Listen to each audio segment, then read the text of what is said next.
Hopefully, we don't have any other problems. I don't know why I decided to shit the bed the instant we needed it, but, you know. But let's get on with the program, I guess. Seems like we're back. Yeah. See, it's still doing the thing. I mean, I really like the song, but I hit shuffle playlist, and it's still just playing Final Fantasy VI music in order. I don't mind if this whole episode has Final Fantasy VI music in the background. I really like Final Fantasy VI, but damn it, I told you to shuffle. Anyway, we're live, and welcome to the Vomitorium, episode 56. As always, I'm your host, Metal, and joining me is my co-host, Marsupial Gamer. How are you doing today? Just great, Hut. How are you? I'm doing fine, aside from the fact that everything wants to not work properly. Yeah. But, you know, what kind of show on the Vomitorium would it be if everything decided to work the way it's supposed to? I guess I shouldn't say great, but I'm not working properly either, so a little tired, but I'll wake up as the show goes on, hopefully. Yep, good morning, good afternoon, good evening, and good night, depending on where you are in the world. For us, it is evening. Right around dinner time. I think I'm on GMT time because I just woke up a few hours ago. Yes, I'd say. I'm completely just offset in general. Yeah. Which is not good. Although I have a whole day. I have the day off tomorrow. Oh, nice. So my company decided to add MLK Day as a day off. So, yeah, I woke up at, I don't know, 3 o'clock in the afternoon, Central Time, which I guess is midnight GMT time. Yeah, I think I'm on Japanese time based on my schedule because there's like a, depending on the time of year, whether you have daylight savings or not from where we are, it's a 13 to 14 hour difference. I think. Or is it, no, 14 to 15 hour difference. I'm going the wrong direction. Into the future. It's like, yeah, that sounds about right from when I wake up and go to sleep. Yeah. See, I don't think I don't think it's necessarily a paid federal holiday for every company. I think it's up to each company to decide. But yes, apparently my company decided this year they are going to make it a paid holiday.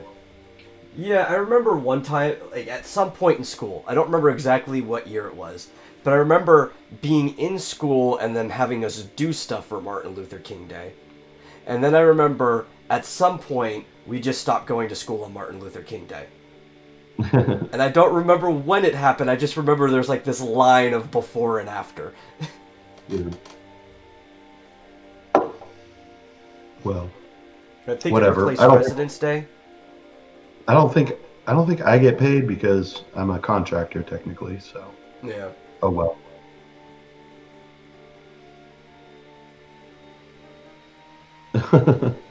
Is that Goro? Can you please ask him about his tweets on murder turtles? Coming to the mainland from the island of Turtleon? What? Yeah, I don't know what this is. It sounds very interesting, Murder Turtles. I mean, that sounds like Bowser's Army, honestly. Which could get us into a topic. We've had Murder Hornets. I don't know about Murder Turtles. We've got Koopas invading the mainland now. That's right. The Koopa Troopa. Speaking of Murder Turtles, have you seen the add-on for the Switch version of the Super Mario 3D World, Bowser's Fury? Yes, I have. With Super Saiyan Cat Mario. Yeah, Super Saiyan Cat Mario and giant demonic volcano Bowser. Right. Which is scary as fuck. I'm just wondering if the preview or trailer is basically showing everything. Like, is that it? That's like, what I'm a little worried about. One just world where you go around and collect everything and then have to deal with Bowser afterwards? Is it like a more open world setting closer to Mario 64 worlds instead of like the linear path of Super Mario 64 world. Super Mario 3D world. Yeah. Well, it looks like it's, they haven't completely changed it, so they've got sort of like this overworld map where you can kind of run around and interact with a few things, but then you kind of jump into a world. Yeah. Or a level. I imagine it's pretty much the same. I don't think they've completely overhauled it, but new worlds, I don't know. New levels. Let's see, we've got maybe jellyfish launchers can help against the murder turtles. Possibly. Mm-hmm. Possibly. And apparently, yeah, Mario is OP as shit. This is true. You kill Super Saiyan God Bowser as a normal Super Saiyan. Yeah. Mario is I don't know. OP. I don't know how you end up. I mean, I guess you have to collect that, what looks like a super bell, a gigantic bell. Yeah. To turn into Super Saiyan Mario, Cat Mario. But does that happen multiple times? Does it happen on multiple levels, or is it just that one time that we saw in the trailer and that's it?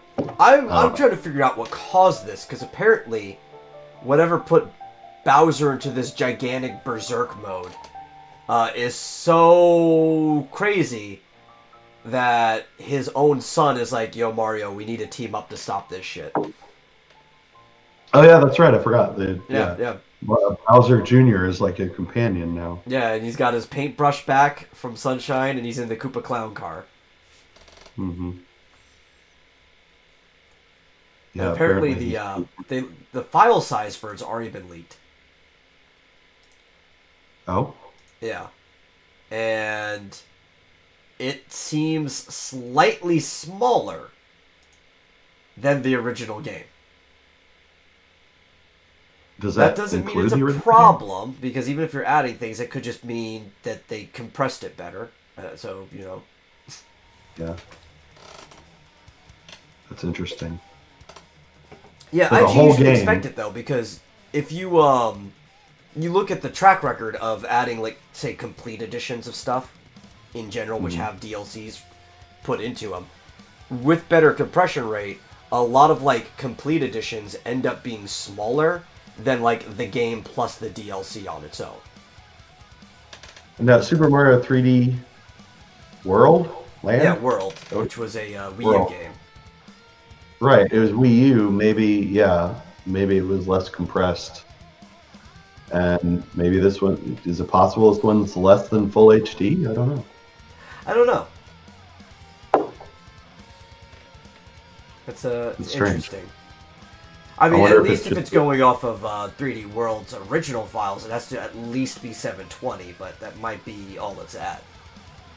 Yeah. Yeah, I wonder if they're just able to compress it better for Switch for some reason than they were for Wii U. Jack Hoffmaster calls us nerds. Yeah, well, that's kind of the point of the channel. Right. Yeah. So it's going to be less than I think 5 gigs from what it looks like.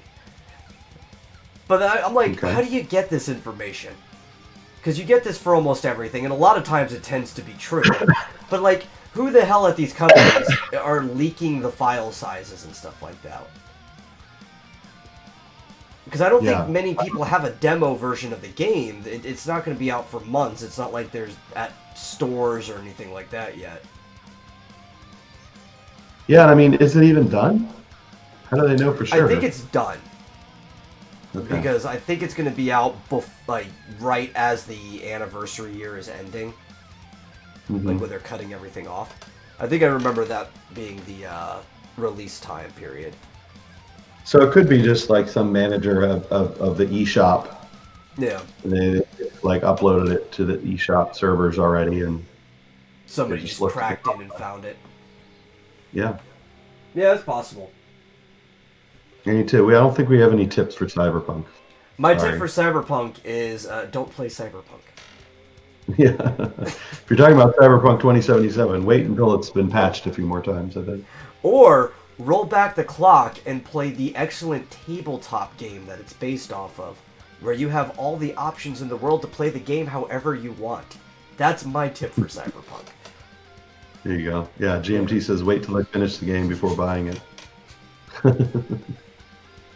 Although I do have, and I think someone was like upset with me for mentioning it, but I don't think they knew what I was talking about. I did get Sense, a Cyberpunk Ghost Story on Switch, which is a completely different game. You know, it's getting a physical release. Oh, I don't doubt it. Yeah. So at some point, I guess now might be a good time, actually, since I just finished Final Fantasy II last night. Now might be a good time to live stream Cyberpunk Ghost Story. Maybe. Though you do have Final Fantasy III to play. I suppose. That's the problem, though. It's called Final Fantasy, but it's more like the never-ending story. If you did it on a plan, it takes you forever to get through the whole thing. Mm-hmm. Yeah, not so Final Fantasy. Yeah. But Always love it because there's that misconception that was pushed around for a long time that the reason it was called Final Fantasy is because it was the company's like last chance at making an RPG, which it was their last chance at making a game if it wasn't successful. But the name had nothing to do with that. They were just going with a naming mechanism that was like alliterative, like Dungeons and Dragons, so it was Final Fantasy. It just happened to work out. Yeah. Yeah, well, that worked out pretty well, I'd say. Yeah. But I was getting sick of Final Fantasy 1 near the end, but for a different reason. Probably just because I'd played it and gotten all the way through to the end so many times. Yeah, it was just becoming redundant at that point. Yeah. But Final Fantasy 2, I realized I'd never played past the snowfield before, or I'd gone towards the Dreadnought. But basically, when you get to the Dreadnought, which is very early in the game, that's the first time there's a huge difficulty spike when you get to that Dreadnought. And I think in the past I had always given up at that point and been like, fuck this game. This is horrible. Yeah. But, well, it's a problem with that game in general, right? The way they do there's less difficulty spikes in the Dawn of Souls version, because as of Dawn of Souls, they got rid of the monster ranking system and put in like traditional monster levels. And that it makes it a lot easier for them to scale things throughout the game. But because of the weird, like, this is a rank 1 monster, this is a rank 2 monster, this is a rank 7 monster, everything just kind of spikes crazily because they're like, these are the attribute ratings you should have on your character to fight monsters of this rank. And because there's no set levels, it's hard to, like, decide, do I have the right attributes necessary to progress into the part of the game I'm in? Yeah. Well, it wouldn't be so bad except for some reason you go from fighting rank 3 monsters to rank 7. Yeah. Like, right next to each other. It's like, what the hell? Without clear boundaries or anything. Yeah, or like, how about rank 4, and then 5, and then 6, you know? Why skip a bunch? And suddenly you're fighting these impossible. But it is weird because the attributes are a huge boost to your abilities, because like without buying any new weapons or armor, you just grind for a while and eventually the enemies become beatable. Yeah. It's hard to tell when, because you don't raise levels. So it's like, I don't know. Am I ready? Yeah. I try and see if they beat me this time. It's impossible to tell. If you do the math, right, which it would be stupid because you'd be sitting there doing math forever, you could plug in like the formulas for the attributes and see if you're at the right strength. But A, you'd have to go in and look up the formulas, and B, you'd have to run it for every single character in your team, and you'd have to keep doing that every time it raised. It's like, this is not worth it. So I ended up, that's when I ended up partway through trying to skip ahead, and this was hard to get there, but to go to Mysidia, because that's the place where they have the best weapons and armor that you can buy in the game. Everything. Not even find.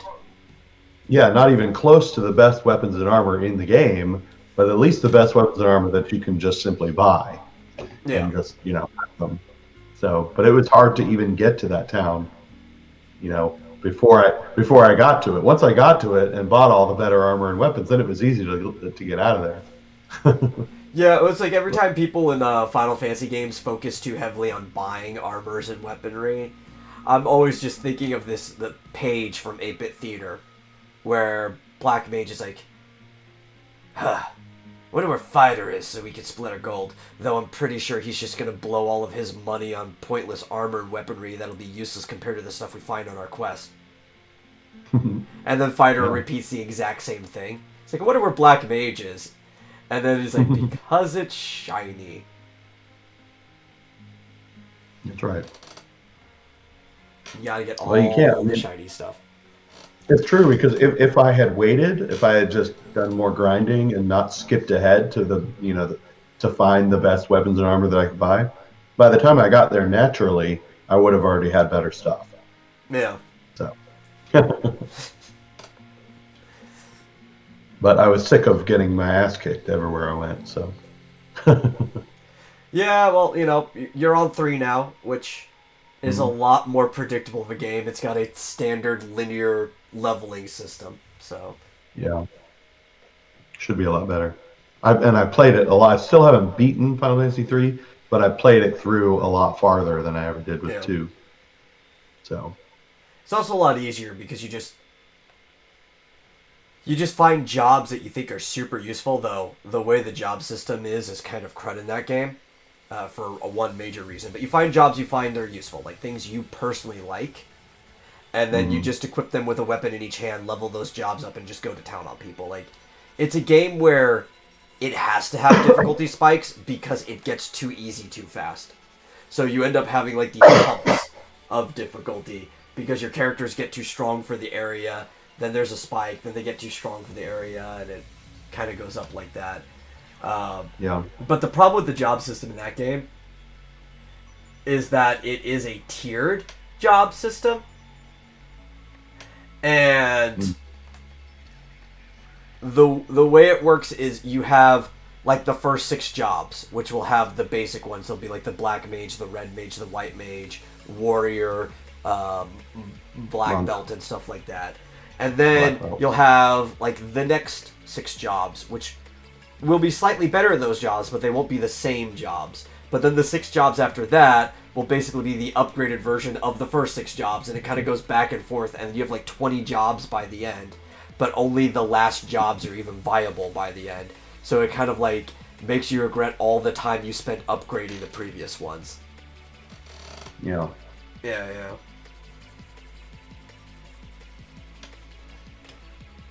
5 was better because they just only use unique jobs, right? You don't have the Black Mage and the Black Wizard. You can just keep upgrading the Black Mage from the beginning of the game, and then they'll give you something like the Geomancer later. And that's how like Bravely Default works too. It's like, yeah, that's just a smarter way to do a job system. But it's the Famicom era. They were learning. What did they know back then? Mm-hmm. Well, I think it's interesting. I started to look up walkthroughs, and the version I have, which is the upgraded 3D one, you start out with 1 character, and you quickly find the other 3. Because they added a prologue sequence to the game, basically. Yeah. But the original Famicom version, you start out with all 4. Yeah. You do all the same things, but with all 4 characters from the very beginning. Yeah, and there's also a lot less story at the beginning of the Famicom version. They separated the characters out so they could add more story bits that's related to each character instead of the overall story of the world. Yeah. Right. Basically, they gave an identity to each of the 4, Lunith, Arc, Raphia, and Ignis. They really didn't have an identity in the original version of the game. Mm-hmm. They're just the Light Warriors doing their thing like they do in every game. Mm-hmm. Of course, you could say the same thing about 2 in the version you were playing. That little opening sequence where you have to lose against the guards wasn't in the original version of the game.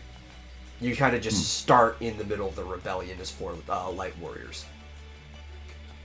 That, one of them you still lost. Interesting. Yeah, I like the prologue because it makes the loss of Leon make more sense, like the weight to the party. Because in the original version, you're kind of just like, this guy that I don't really know disappeared, I guess he's a big deal. He'll come back later. Yeah, yeah. You don't even get to see him, Yeah. so weird. But yeah, it makes more sense when he's actually with you at the beginning of the version I played, and then he disappears. Bullet says I'm made of bits. What? Oh, wow. Well, then give them on Twitch. I don't know if he can.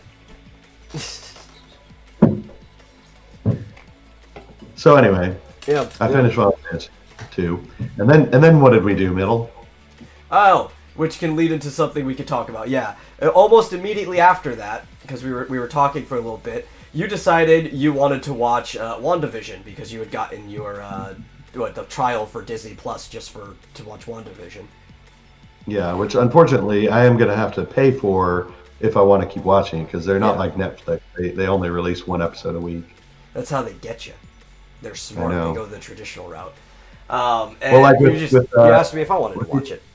And I was like, I had no interest in watching it originally, but I got nothing else to do, so sure, why the fuck not?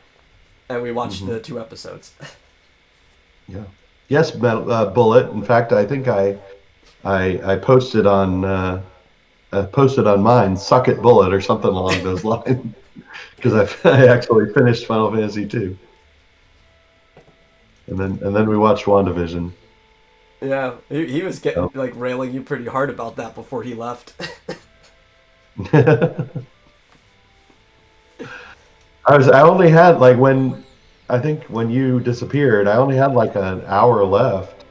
Yeah. Of gameplay left. I mean, I was right at the end anyway, so. Yeah, after you figured out this confusing ass dungeon layout. Well, basically, after I figured out that I needed to just run from what were they called? The something or other worms? Oh, the things abyss that worms? The abyss worms, yeah. I was like, okay, when I've come up against abyss worms, I'm just going to run. And then when I come up against the Death Riders, and when I just you need to come up run. against the Corioles, you should probably run too. Yeah. They're not the Basically, worst, but they can cast instant death move, so... Yeah, I basically had to just, strategically flee, or, what, how's it go? Bravely run away. Yeah. A tactical retreat. That's right. I had to pull a brave Sir Robin move. No, I have not tried Gear Tactics yet. I might at some point. I do like the Gears of War's game, but I don't. I just haven't played Tactics. I don't play on Xbox in general much. If the game is available on PC, I will probably try it. I actually don't know how old Gears Tactics is. If it's on the 360, I could play it, but if it's a one game, no. I haven't tried it. And I probably won't. It's Xbox One. Yeah, well, if it ever ends up on PC, I'll try it, but I'm just not dealing with the one. Mm-hmm. Rapid deployment. That's right. I nearly fought the vicious dragon of Agmar, or whatever. Yeah. Or the chick crystal. But yeah, so we watched WandaVision. Yeah. And it was interesting, to say the least. I'll give it that. I was hearing a lot of very mixed but extreme opinions on it on the internet, and I think this is a big problem with the way things have become on the internet. Because I was hearing, some people, especially most of the people in my general circles, were just shitting on the show, saying it was, one of the worst things they ever saw. But then I did see some other people saying, oh, this is an amazing show, but I can't be sure now whether people are shitting on it just because it's a part of the MCU, or if people are praising it greatly because it's part of the MCU. But you and I watched it, and I thought it was just an okay average show that wasn't a waste of my time to watch. I thought it was cute. It was, I mean, clearly, obviously, it was a parody of, Bewitched. Yeah. Or I Dream of Jeannie, kind of, 1950s or 60s. Yeah. Even had the cartoon intro for the show in the second episode. Yeah. Yeah. It was very obviously a Bewitched parody. and I thought it was cute. I mean, I got a few chuckles. I think we both kind of laughed Yeah, at yeah. parts. So I mean, it's clearly, at least at the moment, a comedy. Um, I don't think I it's thought gonna it was, stay that, especially because of the trailer. yeah. So I mean, That's my one I don't. worry about it, right? And I was telling you that one before we started up. I like the show the way it is. I know the show's not staying this way, and I don't know if I will like the rest of the show. Mhm. But I do know I'm probably going to be upset that I'm going to miss the portion of the show that I know I like. Yeah. Yeah, I kind of wish that at least for the whole first season, and I doubt this is going to happen, but I kind of wish it Yeah, would stick with the format, right? Like yeah, basically like a Bewitched, it's like episodes where they just get into funny little hijinks because it's cute and it's funny. yeah. But Especially the Magic Act. Not to spoil anything for anyone, but there's this great scene involving a Magic Act that you should look forward to if you watch the show. What was that, episode 2, I yeah. believe? Hmm. Yeah, where, they have to navigate Vision accidentally upsetting and disturbing the crowd by his actual magic events. They're Yeah, like, "Oh my yeah. god, Because he like how is he swallowed doing that?" gum, and it literally Yeah, gummed up his works, and it was like he was drunk the way he was acting. I yeah, thought it was basically, funny, like the way they worked the mechanic in and everything. yeah. It kind of turned him drunk, and then he accidentally like started to fly and stuff like that, and they're like, "Oh my god, like what the hell is happening?"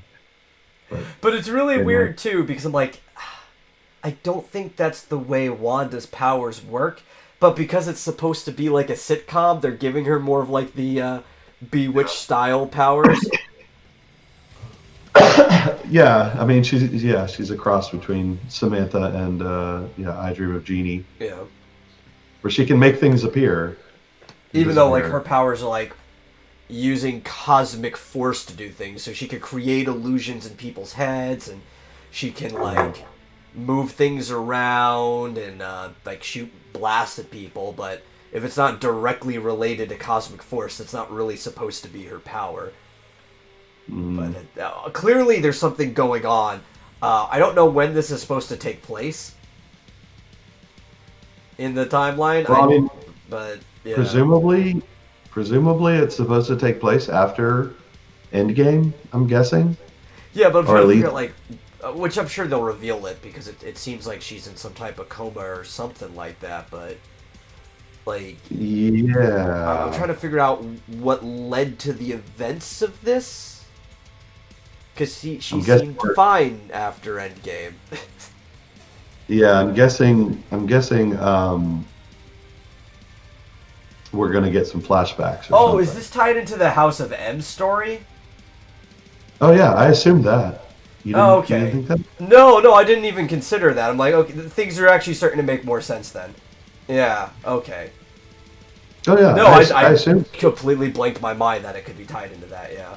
Oh, okay. Well, yeah, because I mean, Vision's dead, Yeah, so I yeah. mean, Wanda presumably kind of lost her mind, and she's creating this whole new universe where Yeah. he's alive. So I assume that she created this whole universe, Yeah, especially I'm thinking like something, at least. especially in the last episode. I don't want to spoil too much, but there's a part where she rewinds stuff. Like something starts to break through, and she's like, no, like she's not ready for reality. So she like rewinds everything. Remember Yeah, that? yeah. So she's like keeping this whole thing going. But I don't know. Oh, no, I'm sure it'll They reveal ever, more. yeah. Now they did have a bit of an allusion to Sword, which I guess is a successor to Shield. Dude, in the comics, But there are so many Shield-like organizations. yeah, and they had a bit about there was something having. I mean, they reference Hydra at Yeah. one point. Um, but yeah, Well, all something the about references are great, right? Like the Strucker watch. He'll make time for you. And then there's also the toaster was made by the Hydra was on the watch. Yeah. Yeah. But what is Strucker? Is that I'm assuming it was a reference to Stryker. Oh, okay. Yeah. What was the other one? There was the Stark toaster. The toaster made from by Stark Stark Tech. Industries. Yeah.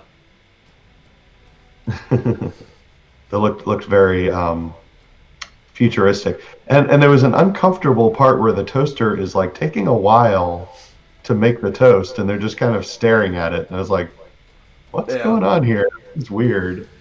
Yeah. But you know that's funny too because toasters used to take forever to cook things. Yeah, but you don't expect like in a commercial, and it was supposed to be like they would just speed it up and click to it or something like that. Yeah, like they're just sitting there staring at it, waiting for it to be done, and I'm like, what? Well, it zooms on like the woman's face a couple times too, which would make it even more awkward. Like that was part of the bit. Yeah. So that was weird. And then the whole bit with the guests at the dinner, that was when we really were like, wait a minute, how do her powers work? Because why can't she just make dinner? Why can't she just Yeah, it's like she's starting to cook dinner all comedically, even though previously she just changed her clothes. Yeah, she does that in her clothes change. Why can't she just make dinner for you? It's really strange. But then, like, the whole bit where the guy's choking and the wife is like, stop it. I'm like, what's going on? This is weird. Right? She kind of starts to... that. My kettles do not take longer. Okay? I can get an electric kettle that will have my water boiled in like 3 minutes, thank you very much. And I don't even need it on for the whole 3 minutes to make tea, it just needs to be scalding. She criticizing American... Voltage? No, dude, our power's way better than UK. Get that out of here. Right. Your freaking 50 hertz TVs. So there we go. Buck says there was a branch of S.H.I.E.L.D. that tried to initiate study and then eradication of mutants called SWORD. So there you go. That's probably. Yeah, I think that was vaguely involved with the whole House of M stuff. Like, I'm familiar with it. It's been a while since I looked at that stuff. Mm-hmm. I don't know. I know a lot of people talk about it. It's like, oh, this is one of the greatest storylines. I thought it was bland. Now, does M stand for Magneto or Maximoff? With your safety electric. Do you know what M stands for in House of M? Mutant. Buck says mutant. Yeah. I assumed it was Magneto or Maximoff. And I don't know. I never actually read it, but I've read about it. It's a world where mutants rule the world. Yeah, but that's why I thought it was House of Magneto, basically. Because doesn't it center around him and his daughter, Wanda? Hello? I'm sorry, I'm working on making sure the music is functioning properly. Anyway, yeah, there was a weird part where a guy's choking on a piece of sausage, and his wife is just acting a bit robotic about it, where she's like, "Stop it, and it's like, what's going on here? Like, I guess it ties a bit robotic. Yeah, it ties into, I think that Wanda has created all of these characters out of thin air. Like, I don't think any of them actually exist. Well, it definitely has like the Pleasantville vibes, and other than the two that entered it, nobody actually existed in Pleasantville. Right. So that was interesting. Okay, I think the music might be working now. Okay. But yeah, it kind of gives off a bit of a. I know it's a completely different story, but Agents of S.H.I.E.L.D. I liked that show at the beginning, at least. I didn't. And really? Well. Yeah, my problem was just the way the show was set up to initially, right? because one, it was trying to get onto the popularity of crime scene team shows, right? Like CSI, NCIS, and stuff like that.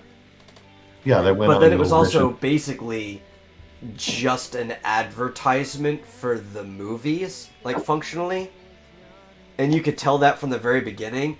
And I hated that, like, this show, to basically understand and appreciate it fully, even though I was watching the movies anyway, you had to watch the movies and the show back to and forth with each other. Mm-hmm. And I just think that's a horrible format for a show. And it kind of just, it kept turning me off the more I kept trying to get into it. Mm-hmm. Well, I kind of stopped watching it after about the second season because it seemed to be getting off the rails and kind of silly. But I kind of like how this kind of seems to be tying back into the movies. So I'm the opposite way. I like how it ties back into the movies. And it feels... It's a Disney retcon of House of Mouse. There you go. Dude, I would watch that. House of M, like storyline, but it's all the House of Mouse characters from Disney. That actually sounds entertaining, a lot more than the original House of M. Make it happen, Disney. Actually, just bring back House of Mouse, period. That was a good show, and it was an excuse to watch, like, a mixture of old and new cartoons in that classic Disney style. Yeah. I used to watch, was it the Mickey Mouse Clubhouse thing? Like, the new... There was a show, there was a cartoon show that my kids used to watch. I know there was a newer one that there's like a mouse clubhouse thing. Like, is it CG? Like 3D animated? Yeah. I didn't watch that one too much. Yeah, I don't really remember too much of it either, but my kids would watch it. Buck says, I thought that was the House of Villains episode. The House of Villains special, which is more than an episode, that was like a TV movie. I think that was like 45 minutes long. Was a really good special. Mm-hmm. So bottom line, it was good. Yeah. Yeah. Like, not great. Definitely not terrible. I don't understand people who hate it. Yeah, my general review for the first two episodes, and obviously I'm not going to give a full review until you watch the whole thing, but if you're going to have it anyway, I guess if we want to get together and continue to talk about it, I can hop on and we can watch it together. Yeah. But my general personal thought right now is it's not worth getting Disney Plus, but if you already have it, it's an okay way to blow some time. Yeah. Yeah. Well, now I can watch Mandalorian too, so. Yeah. And that's gotten rave reviews. If there's enough stuff on there that you're already interested in having Disney Plus, then by means go and watch it. You'll probably enjoy it. I think the first couple episodes were pretty funny in general, so. Yeah. I agree. Yeah. So, what else have you got in your agenda? Is it worth sailing the high seas for, though? It's always worth it. Oh, yeah, I mean, I'm sailing the high seas anyway, so I guess I would probably just pick it up, but... yeah, no, I mean... Add an episode at a time, you delete the episode when you're done with it. Sure, you know, they were funny. They don't have to take up space on your hard drive afterwards, but yeah. Mm-hmm. Yeah, I've already found it elsewhere. There it is. But I am paying for it. I'm not. Yeah. Well, I'm not gonna go and pirate it if you're already paying for it anyway. We'll watch it the legit way. Yeah, I am actually paying for it. Yeah. Yeah, I could watch it. I have access to like 3 or 4 different Disney Plus account. Like my mom has one. She's like, you can use it anytime you want. I know they have Disney Plus here. I just don't ever use any of the TVs. But yeah. I don't know. If we're gonna talk about it in the Vomitorium, we might as well just watch it together. Yeah. So unlike HBO Max, HBO Max, I did a free month, and so I got to watch Wonder Woman 1984 and a couple other things for free, and then I canceled my subscription. I don't think there's a free. At least I couldn't find like a free month thing for Disney Plus. I paid for the first Oh, you month. paid for it. There's no trial or Yeah, anything like that. I couldn't find a free trial, but you know, $6. So I was like, I'll just do it. Knowing Disney, if there is a free trial, it will probably come with a DVD or Blu-ray of a Disney movie, and you have to put the code in somewhere. So it wouldn't actually be a free trial, it would be a gift with the thing you purchased. Because that totally sounds like a Disney thing to do. He's like, hey, you just bought another copy of The Lion King on Blu-ray. Here's 14 days of Disney Plus free trial. Maybe. Yeah, I feel like no, HBO Max. I just got a free trial. I don't know where it came from. Well, that's because they're not Disney. Yeah, but it was dumb because it's like, okay, so I got to watch Wonder Woman for free, and I didn't pay for it. So, okay.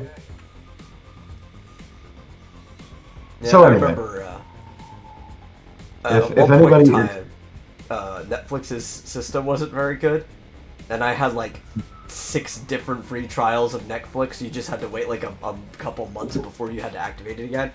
You can't get away with that stuff anymore, but that was the life. well, if anybody's on Rick Piper's Discord, I mean, I can always play him again because that's how we watched it. I watched through my paid subscription. Oh no, So, we're all joking, Disney overlords. We're not file sharing your show or anything like that. no, I paid for it and I'm watching Yeah. it with friends, like they're at my house.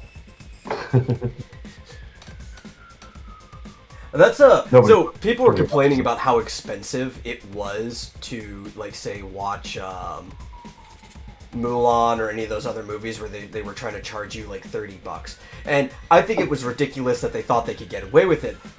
But I understood the thought process and why I wasn't on board with everybody saying it was too expensive. I just had no desire to watch Mulan at all. But when you have to think about it is, when you go to the theaters, how much does it cost per person to watch a movie, right? And they get a portion of those ticket sales. It could cost anywhere between $5 to $12 depending on when you go per person. Right. And they were trying to charge you $30 to watch these movies at your own home, and your thinking is like, I don't want to pay $30 by myself. But there are families out there that have like anywhere between 5 to 10 people in the family. Or some people might have their friends over, and they know only one person's going to pay for this to have like anywhere between 5 to 10 people watch it, which is why they were charging $30 to watch this movie that should otherwise be in the theaters. Now, I'm not complaining from a market standpoint. I just thought that they were stupid to think that the market would tolerate it, which is why eventually they ended up including it with Disney Plus without an additional charge. Yeah. I don't know. Yeah. I think they're all trying to be as successful as Netflix, and who knows, maybe some of them will succeed. Yeah, I mean, I think one of them already has, because everybody forgets that Hulu's around, but Hulu is just about as successful as Netflix is. Yeah. Well, Hulu gives you TV too, doesn't it? Yeah, no, Hulu's actually a pretty good service overall. Yeah. And they still let you watch some things for free. Well, with ads, but still, you know, there's some things that you don't actually have to pay for with Hulu. Anyway, they're probably a better service when you think about it. Yeah, I've never had Hulu, but I'm Yeah, not no, sure. I I'm not. don't use it, but I do. But I do use it because when I go and watch it, connection successful. And you blame the text for being too hyper. Yeah, I don't know. The internet had been fine for like 2 or 3 days straight. I had not had a single connection problem. Maybe actually even a little better for the most part, because I didn't have any problems when streaming Octopath, and we didn't have any problems during the last Vomitorium. But then today, out of nowhere, as soon as we need to go live, boom, immediate internet problems. Yeah, very strange. Yeah. Oh well, we're back. We are. We're back. I'll just have to piece some of this stuff together and post. Yeah. Yeah. Now, where were we? So do you want? I don't know. You want to talk about Scott Pilgrim versus the World, the game? Oh, we The complete can, and how long I have to wait to play it. edition? Listen, I wanted a physical copy, damn it. And it's going to take how many months for you to get it? 3 to 4 months after pre-orders end. Because that's how limited run games work. When do pre-orders end? I don't know. I can actually probably look it up. It probably says so on the page. I have it bookmarked. It shouldn't take me long to find. You know what's interesting is that. Okay. Oh, dang. no. February 28th. So 3 to 4 months after that. No, I'll probably end up eventually getting a digital copy in between now and then. Yeah. It was just get the physical copy now to be able to afford it because it costs more, or get the digital copy now. I can wait a little bit longer to play the game. I'll just get the physical copy pre-ordered because I want that physical copy. Yeah. Well, I am seeing a review on GameSpot of Scott Pilgrim versus the World, the game complete edition. Yeah. So this game was originally released August 2010? Yes. God, Yes, it so was. So what- I was in college when it came out. I remember too. I got it. old. And to be able to get it, because I got it on the PlayStation 3, I wasn't broke in college. I actually had an okay amount of money. But I wanted to eat a lot. So I didn't want to go out and buy a PlayStation 3. But Yeah. my roommate and I had a friend who was selling their old PlayStation 3 because they wanted to get like a new limited edition one. There was like a for some game or whatever. And they were going to sell it to us for $300. So I put in $150 and he put in $150, and we bought the PlayStation 3 for our apartment together. And then I gave him the $150 he put in originally after I left so I could keep it. So I bought off his half of it. And that's how I played it, was on a PlayStation that at the time I only half owned. But I played the shit out of that game. So you can play co-op. It says there's online co-op. And Yes. it follows the story of the comic book or manga, whatever you call it. Yeah, original graphic novel. It was a comic. Graphic yeah. novel. People just So, OGN is a good acronym for original graphic novels. Okay. So it's going to be a bit different from, like, if it's following the storyline, but it's going to be different from the movie. Yeah. Right. Yeah, it's not because the movie doesn't follow the OGNs properly. It's kind of a compressed version with some changes. This follows the comic almost to a T.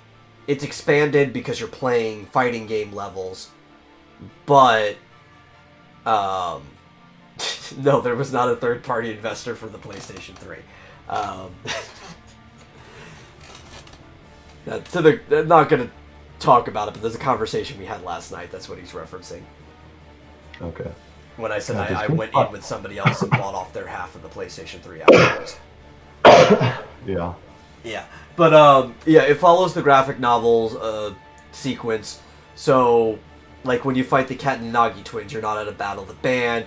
You're fighting their robots, and there's a giant robot that they're controlling that you fight them in at the end and stuff like that. Mm-hmm. So you get to actually see mostly the actual story of Scott Pilgrim. The closest you get to an interactive version instead of reading.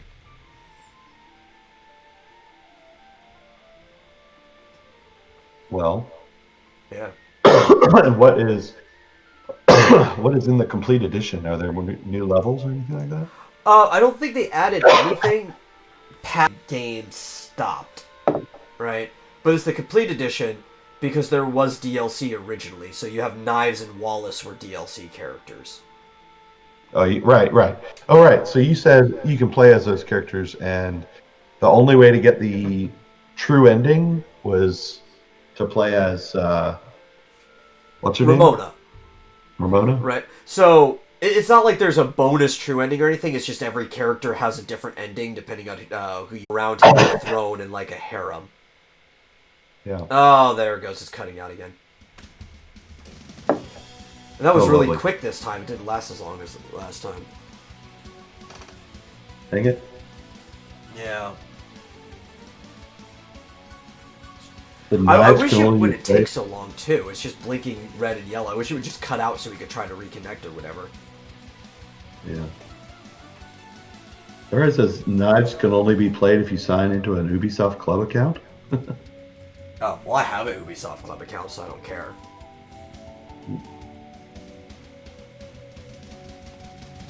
Yeah. I'm gonna go get a coffee. Yeah, go get your coffee while we try to reconnect. I'll be right back. No, well, we're green again anyway. He's getting a coffee, people. I don't think we fully disconnected that time, though. I know D-Live cut out, so it was sending data. I'll just have to look through and piece things together and figure out where this needs to be. It's going to be a hodgepodge, but it'll give me something to do tonight. Yeah, Ubisoft can get stuff, but I have an Ubisoft Club account, so I don't mind signing into it. It's not something you should have to do, but I can do it. The Twitch keeps crashing. I don't, like, this is the worst day for the internet. I don't know why. At least we didn't have any problems during the role-playing game either yesterday, which I'm sure we'll talk about in a little bit. Yeah.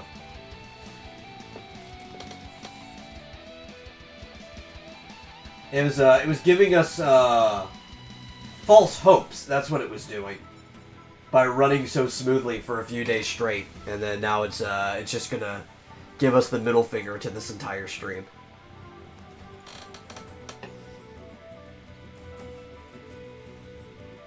Ay ay ay.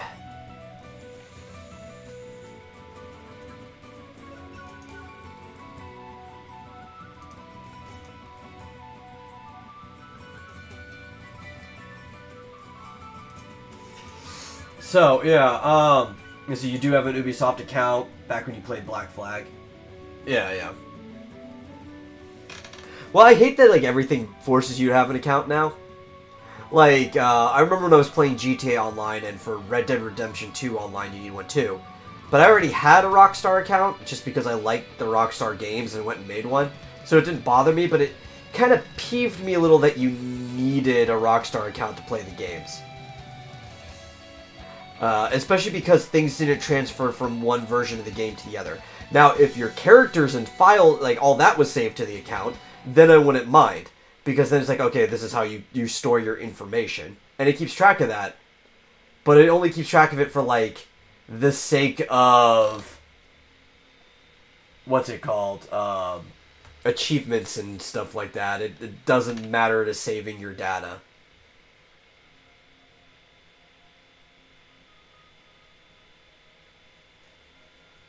Yeah, I don't know. Everything seems to be working, but I'm not getting any failure notifications on my end. It just, every so often, I'm losing bandwidth in OBS. And I know it's, I'm losing bandwidth, because I'll actually see, like, the kilobytes per second drop. Is there an MU3 stream somewhere? I'm not sure I know what MU3 means, at least in that form.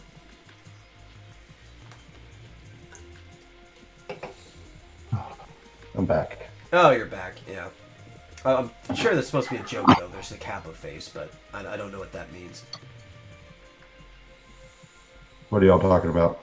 Oh, Gamatron asked if there's an MU3 stream somewhere.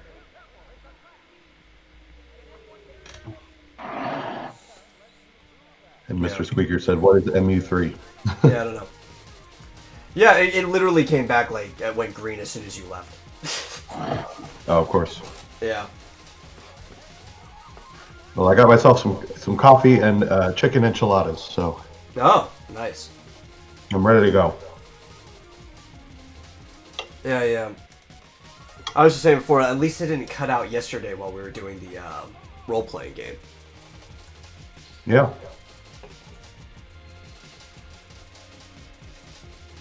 GMT says, I feel old now.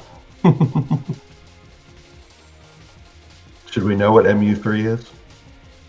I don't know. Maybe. Maybe I even do know what it is if it's an acronym and I just don't recognize the acronym, you know? Mm-hmm. That happens to me all the time. Like, somebody will put something down in acronym form, and, like, I don't recognize what that's supposed to mean. And then they'll say it out. It's like, oh, yeah, I know that. Especially gets really confusing in games when there's so many games that have, like, the same acronym. Like, somebody puts down MK7, and, like, is that Mario Kart 7 or Mortal Kombat 7? Yeah.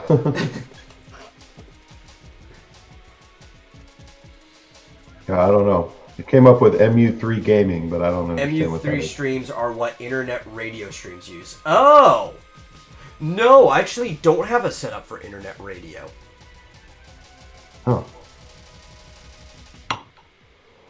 I can look into that. See, I'm too old for that. She says she feels old, but I'm like, Yeah. that's probably after my time. No, I think I just never heard what it was called before. Why is she looking for other people's streams? No, I think she's talking about for the Vomitorium. Oh, okay. Because this is set up to be like an internet radio show. Actually, if I had a server, I would totally set us up for internet radio. So I could have, like, old stuff playing and maybe some random fair use music that fits it, like some OC Remix stuff. Just playing all the time when we're not running the show. Yeah. Well, I've seen that on Discord. I've seen people that have like radio that you can play and Yeah. change songs and things like that. We had that in the Cult of Raven Discord, didn't we? Yeah, I think that's just a bot that has a playlist that runs all that stuff. Yeah, Raven Radio. Yeah.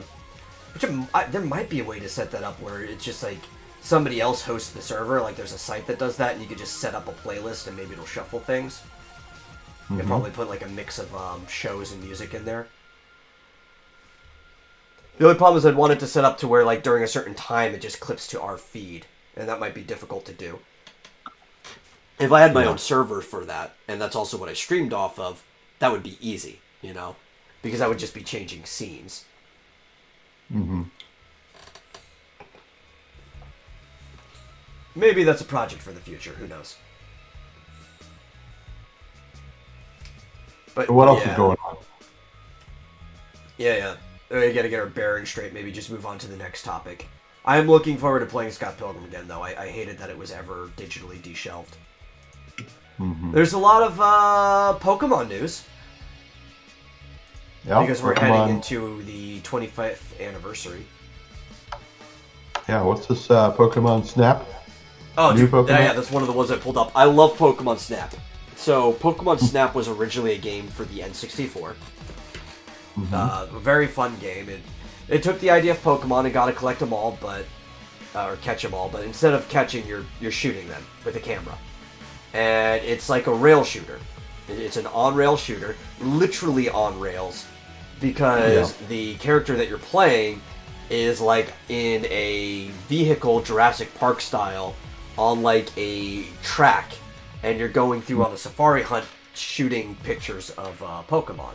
And then the pictures that you take are all rated at the end. Very popular game. People love it. People have been asking, not for a new one for years, but for a remake. Because they figure it's like nobody's going to go through the trouble of making a new one. Can we at least get an HD remake of Pokemon Snap? Yeah. Well, see, I'm kind of fascinated by the idea of a Pokemon Safari where you're on rails and you actually shoot the Pokemon. And then, get to keep their pelts. Well, there is a safari in Pokemon, but you don't get to shoot them. It's just catching them without engaging in battle. It's an interesting mechanic though, because you throw rocks at them instead of using like a Pokemon. Your trainer's throwing rocks to weaken them. But you also don't want them to run away, so you're also throwing like treats at them too to keep them there. So you're like doing this weird complex like I guess carrot and stick method until they're ready for you to throw a Safari Ball at them. But yeah, so it's a safari, and you go through different maps, and there's different Pokemon in each maps. There actually used to be this thing at Blockbuster, right? And I went there a couple times, and this big kiosk, like almost like the 64 demo kiosks, because there was a 64 in it, but it was also like a photo printing kiosk that you would have at, say, Kmart or something back in those days. And you went there and you put your cart right into the 64 at the kiosk. Like there's a cart slot right there on the desk. And you could go through the options and it would print out the pictures that you took in Pokemon Snap. That's awesome. Yeah, that was really cool. You think they're going to do something like that? I wish they would. Because you Switch cartridge, right? Mm-hmm. The real problem is, you know what? They don't need to do that. I was going to say, it's like some people have it digitally. There's another way of doing that. Right? And when you transfer... I mean, you could probably use your Switch directly with some type of Bluetooth connection because they have it, like NFC or something like that. But when you transfer a picture from your Switch to your phone, because you can do that now, it has data in there that shows which game it's supposed to go to. Right. So, if you were to do like a NFC with your phone to do it, they could pull up only the Pokemon Snap pictures so that people aren't just like printing out nudes from their phone or something, you know? That would be an easy way to do it. But yeah, you could just use NFC.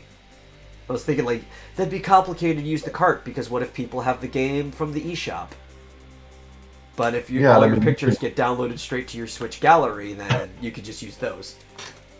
And, you know, nowadays you can, if you wanted to print them out, you can just print directly from your phone to your wireless printer, probably. But like these photos had like that old glossy Polaroid camera paper, and you can do that yourself too. But there's just something about going to a kiosk and getting it printed out, you know. Yeah, but that's cool. That, I mean, obviously, back then you couldn't transfer a picture from your N64 cart to like your email or something like that. No, you couldn't. Yeah. Or your computer. It's like way easier now to do stuff, especially having the share function. Yeah. I also remember there was like the Game Boy camera. That was like the coolest thing. I even had the printer for the Game Boy camera too, and it printed like little black and white paper. It looked like ticker tape almost that was coming out of it, like a receipt paper, and that was wild. It had even like its own cord that was like the Game Boy link cable cord to, not micro USB because that wasn't a thing yet, but like the predecessor to micro USB. Yeah. And you plug that right into the printer, and you would print off your Game Boy camera cartridge. Mm-hmm. But anyway, getting sidetracked.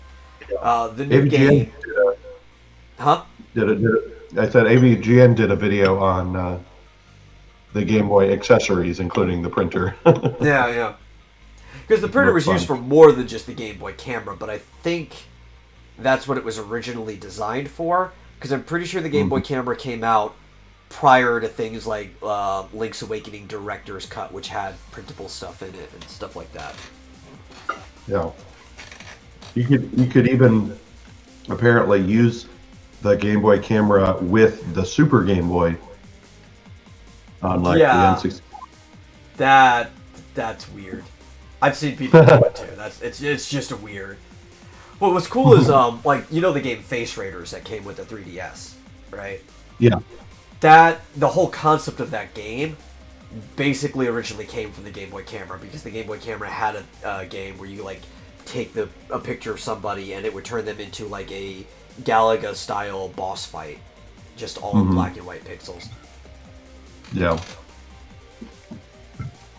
Yeah, I There's a remember I bunch played of stuff Space you did with Invaders. that. It's such a weird device. It was fun. I like the Game Boy camera, but it's like there's not enough to do in it that would justify the amount of time that I spent with it. Yeah. But so this is a brand new Pokemon Snap. Mm-hmm. Right. New story, new professor. It's not like the original one where for some reason Professor Oak was the one on the island. I don't know why Professor Oak had a private research lab on a Jurassic Park-like island. Shouldn't he be in Pallet Town at his actual lab? But whatever. And so yeah, new characters. It's going to have Pokemon for multiple generations and not just the original. And it looks like it's far more interactive than the original too, because the original was very limited. I mean, it was 64 graphics. And not just 64 graphics, but 64 processing. So it's like, the characters could do some interactions, but it was going to be very, very limited interactions. I think this whole game was built on the same engine that Pokemon Stadium was built in. The models even look the same too, like they reused a lot of the same stuff from it. They just gave them different, like, what is it called, paths and motions and stuff like that. Different events were going off, emotions and everything, but I think it was built from the same framework that Pokemon Stadium was built in. And that explains a lot of the aesthetic. Now, when did Pokemon Stadium come out? I actually don't remember if it came out before or after Pokemon Snap. I know it was being worked on before Pokemon Snap. I'm cloudy on the timeline because of how old that is. I'd have to go look it up. No, wait. So what are we talking about? Are we talking about the new Pokemon Snap? No, I was talking about the original with that one. Yeah. Oh, okay. I was going to say. No, I wish they would make a new Pokemon Stadium. Like, that would be great, too. Yeah. There's almost no need for it now, though. Right? Yeah.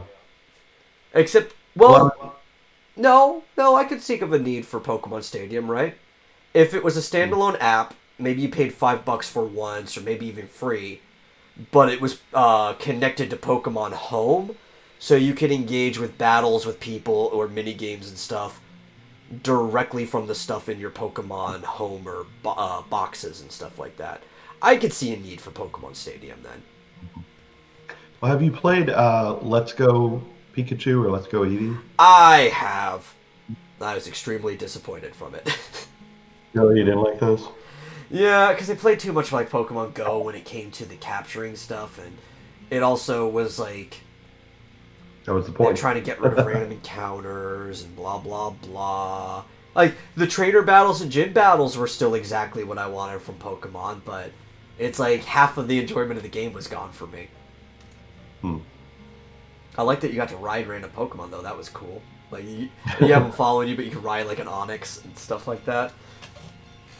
That's cool. Do you think they use the same the same graphics of that for Snap? Do you think? Okay. I think this is completely like they're using the same aesthetic because it's the same aesthetic in Sword and Shield as well.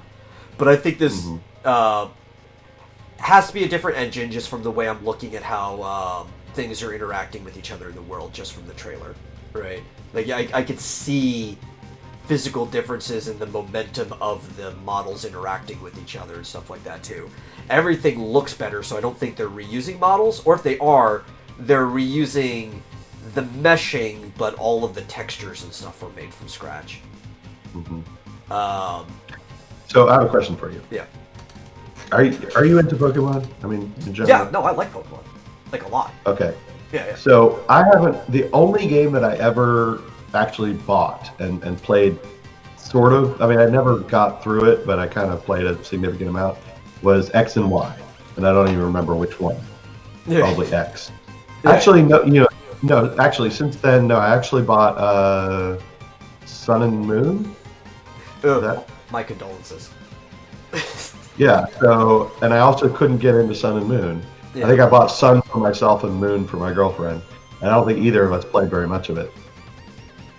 So right now, if I wanted to get back into it, and I feel like my choices right now are Let's Go Eevee, Let's Go Pikachu, Sword, and Shield. Which of those 4 would you recommend?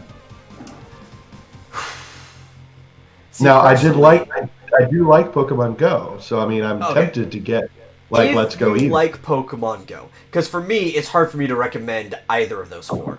Being a longtime Pokemon fan, and we've talked about before that I have a problem with. It's a Bandai Namco made game, which is why the options it's a completely different one. Huh? Are there any other Pokemon games on the Switch? No, that's basically it right now. But I've talked about like the infantilization of games before, and Pokemon's one of the ones where it seems like it's going on a curve towards that. If you like Pokemon Go, though, I would definitely say rather get Eevee or Pikachu. Because I can't really recommend any of them, and if you already like that style of catching and stuff, then you'll probably enjoy those games. Versus Sword and Shield. Yeah. What's wrong with Sword and Shield? Well, Sword and Shield... I don't know. Hi, John, by the way. I've got a lot of problems with Sword and Shield. But... Okay. I mean... Well, yeah. I've been over it several times on the Vomitorium before. Yeah.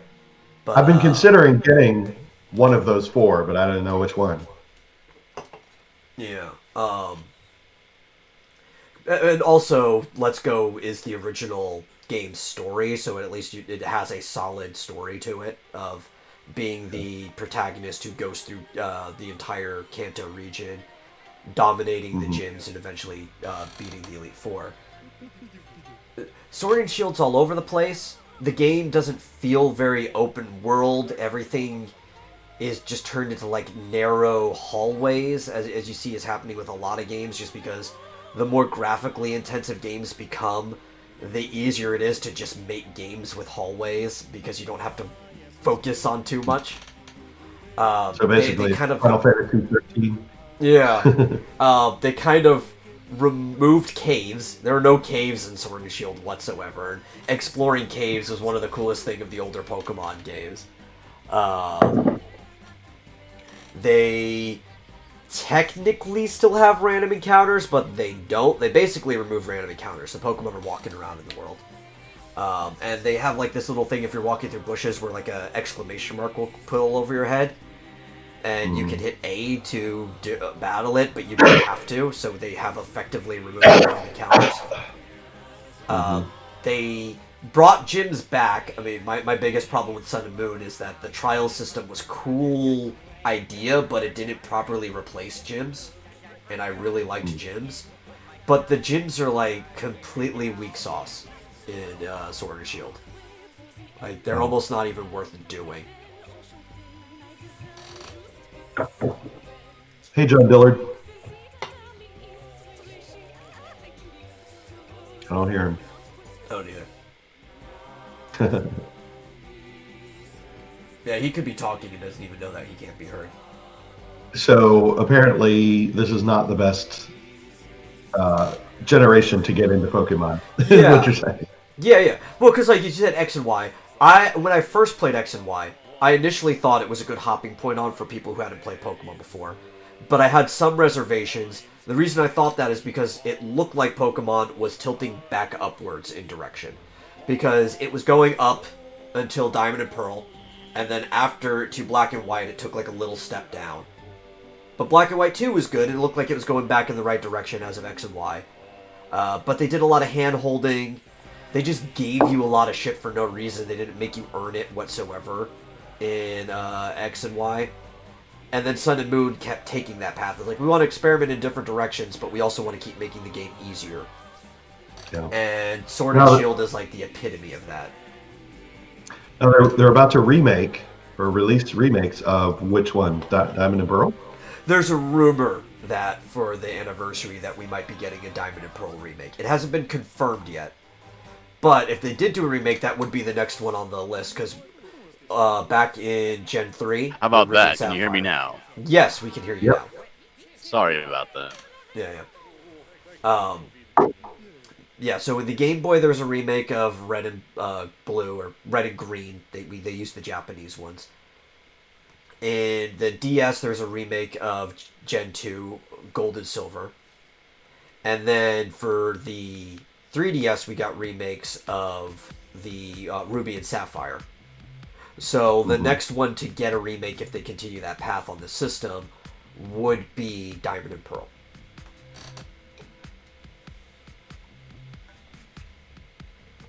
But I'm holding off on that though.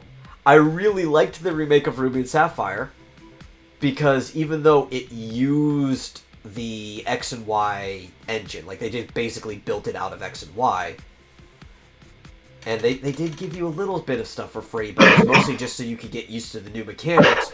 For the most part, it was still Ruby and Sapphire, right? They didn't like neuter the game too much. The Elite Four was even just about as difficult as the Elite Four was in the original Ruby and Sapphire. But I'm worried that if they do the same thing, where they'll use Sword and Shield's engine to just make Diamond and Pearl, with the trajectory they're going on, it might not be the best version of Diamond and Pearl, if you get what I mean. Yeah.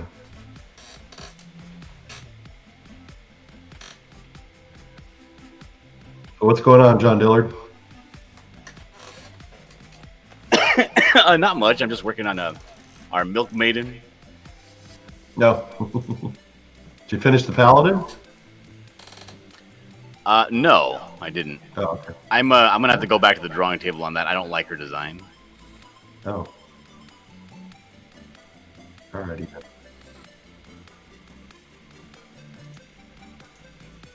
This sounds like more Final Fantasy. It is. Say what now? It sounds like more Final Fantasy.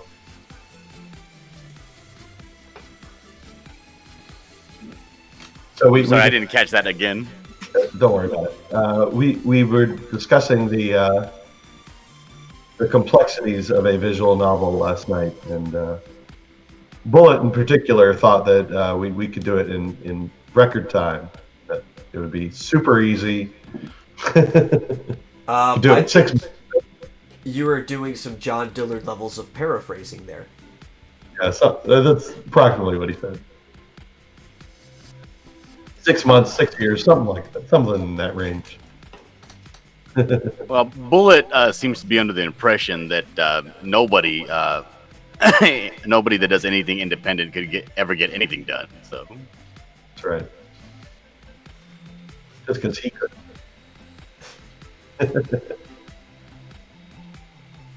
it's possible. Yeah. I mean, I was trying to be a little more fair, though, but the average development cycle for a visual novel is about 2 years. Well, we'll just have to see how it goes. Yeah, I mean, I'm not doing anything for the next 2 years anyway. Yeah, that's right. I'm not busy. So what else is happening? That's it. I'm just cursing my life from this curly hair you wanted me to draw. Oh yeah. So we were talking about Pokemon. Snap was the first we were talking about, and I'm really excited. It looks really good. I want to play it again. I'm ready to basically, probably on stream too, lose hours of my life taking pictures of Pokemon in random environments just to get the new high score. Mm-hmm. Yeah. But that's not the only thing going on.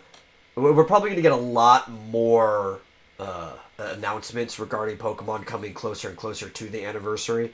There's probably actually going to be a Nintendo Direct giving more Pokemon-related stuff soon. Mm-hmm. But for some reason, of all people they hire, and I actually do have some level of respect for this performer, Katy Perry is going to headline the Pokemon 25th year anniversary celebration event. And I'm just wondering, like, I know she kind of reworked her image. Originally, Katy Perry used to kind of, I guess her image was poppy and slutty. Especially back when she used to change her hair color all the time. She's a little more family friendly now. I'm just wondering, like, of all people to choose, why Katy Perry to headline an event for a children's game? She's popular. Doesn't she have like? Yeah, doesn't she have like a video with Elmo and stuff like that? Oh yeah, she was on Sesame Street, wearing one of her ridiculous outfits too. I mean, I had no problem with the outfit. I just thought it was a little risque for Sesame Street. She had like cakes on her breasts. Yeah, but I like Katy Perry. She's funny. We call them Pop Tarts up here. Pop and Slutty. I like that. She used to be a Pop Tart. Yeah, she's funny. She's got a good singing voice. I think she's actually amazingly talented. And she has written some of her own songs. There's one thing I don't like about Pop. A lot of her stuff was written for her, but if any artist at least writes one of their songs, they get respect from me. Because there's so many people out there that are just like, we'll find somebody who looks good with a good voice, and then we'll do all the work for them. Yeah. Yeah. Well, my kids love Katy Perry. So Yeah. I think so. She's doing what with Pokemon? She's headlining the event, so she's going to be performing during the celebration event. But when is this celebration event? I'm looking for it specifically. I think it's going to be on the anniversary of when it released in Japan, but I don't remember what that date is. It might have been delayed, though. A lot of things have been delayed, including the opening of the Super Nintendo World. Yeah, that was because of the Osaka emergency that just happened. They're delaying the opening by like a couple weeks or so. Okay. Yeah. So I don't know. GMT says the thing I don't like about Pop is he's stiff, snap, and crackle. Oh, that bastard.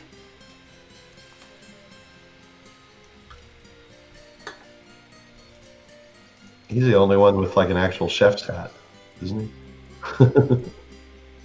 I honestly don't remember which one is named which.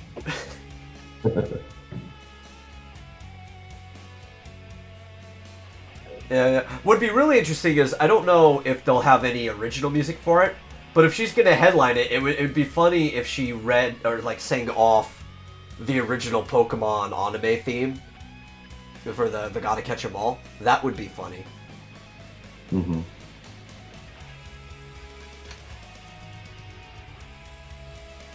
Yeah, I don't know. Oh no, it's Snap that has the chef's hat. I was right. Okay. Think you're gonna finally give in and buy a Switch sketchbook? Oh, cool. Actually, another thing I read recently too, that we potentially was going to talk about. Over the last year, nearly all console sales in Japan, I think it was like close to 98% of them. Over the last year? Like, what? Alright. Alright. I thought I heard myself again. Yeah, but over the last year, upwards of like 98% of console sales in Japan were all Nintendo Switch. So basically nothing else was really selling in Japan. It was just Nintendo Switch after Nintendo Switch. No PlayStation? No Xbox? At all? I think Xbox actually ended up outselling PlayStation in Japan for the first time ever, but it was basically all just Switch. That's Everything crazy. else did poorly over there.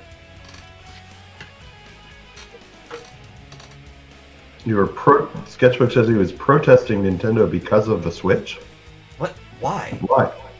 The Switch is like the coolest thing they've That put out in a sounds long quite time. dumb. Yeah.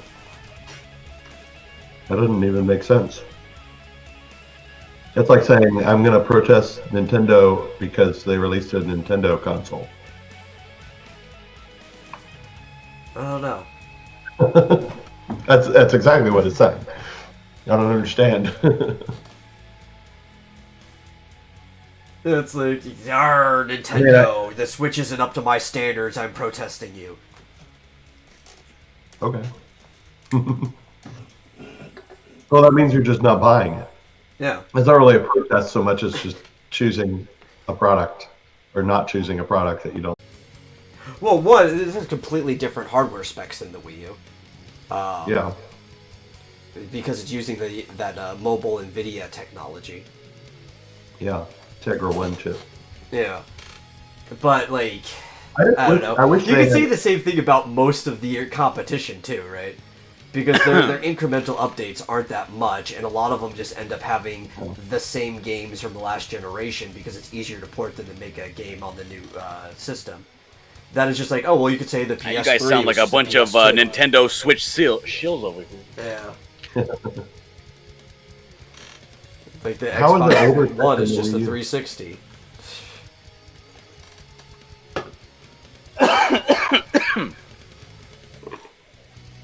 Not No, to the mention that it Xbox was One is older just tech a than the PS2. Wii U. That's factually not true.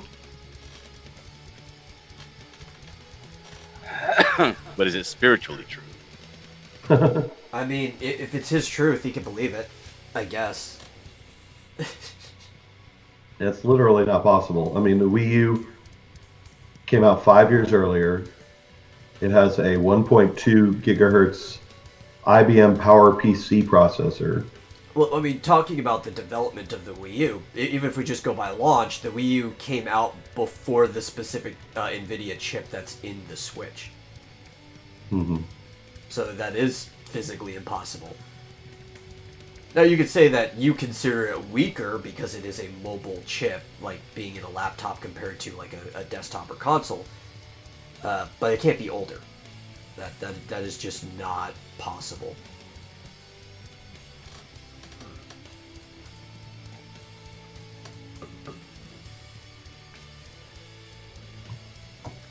I have to look it up. Yeah, it's like, I like the Wii U.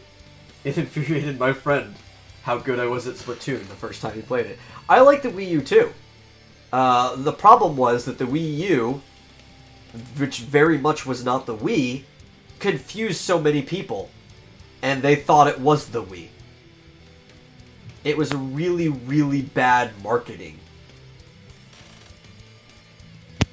Yeah. Wait, so you said it's older tech than the Wii U because somebody on YouTube said it was? I mean, we're somebody on YouTube right now, so equally to say that it wasn't, it's because we said it wasn't. I think we're now on even ground.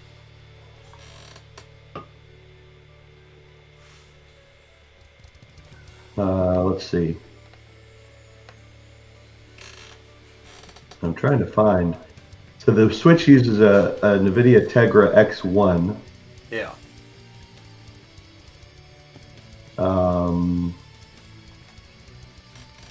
I'm trying to figure out when it was released. I don't see a date. The X1 Plus was released in 2019. I really hope they use that or something like that for Yeah. Switch Pro. The Some Tegra sort. X1 was announcing the X2. Switch Hybrid, which is a specific version of the Tegra, right? Was announced on 2016. Okay.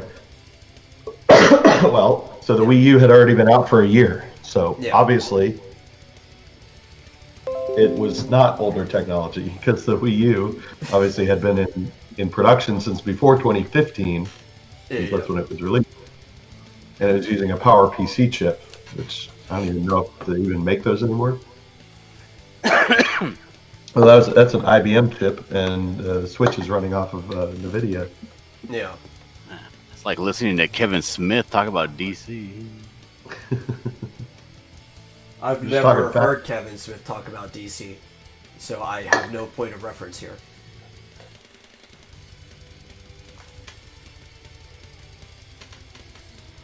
Actually, wait a minute. The Wii U was released in 2012, and you said the Tegra X1 wasn't even announced until 2016? Well, the version that was going to be used in the Switch wasn't announced until 2016. Right. So that was 4 years later. So, yeah, no, the Switch is not running off older hardware than the Wii U. Yeah. No, because the hardware they have to be running on to be older would have to be like, but based on the development for the Wii U, would have to be hardware from 2010. Mm-hmm. So anyway, Yeah, yeah.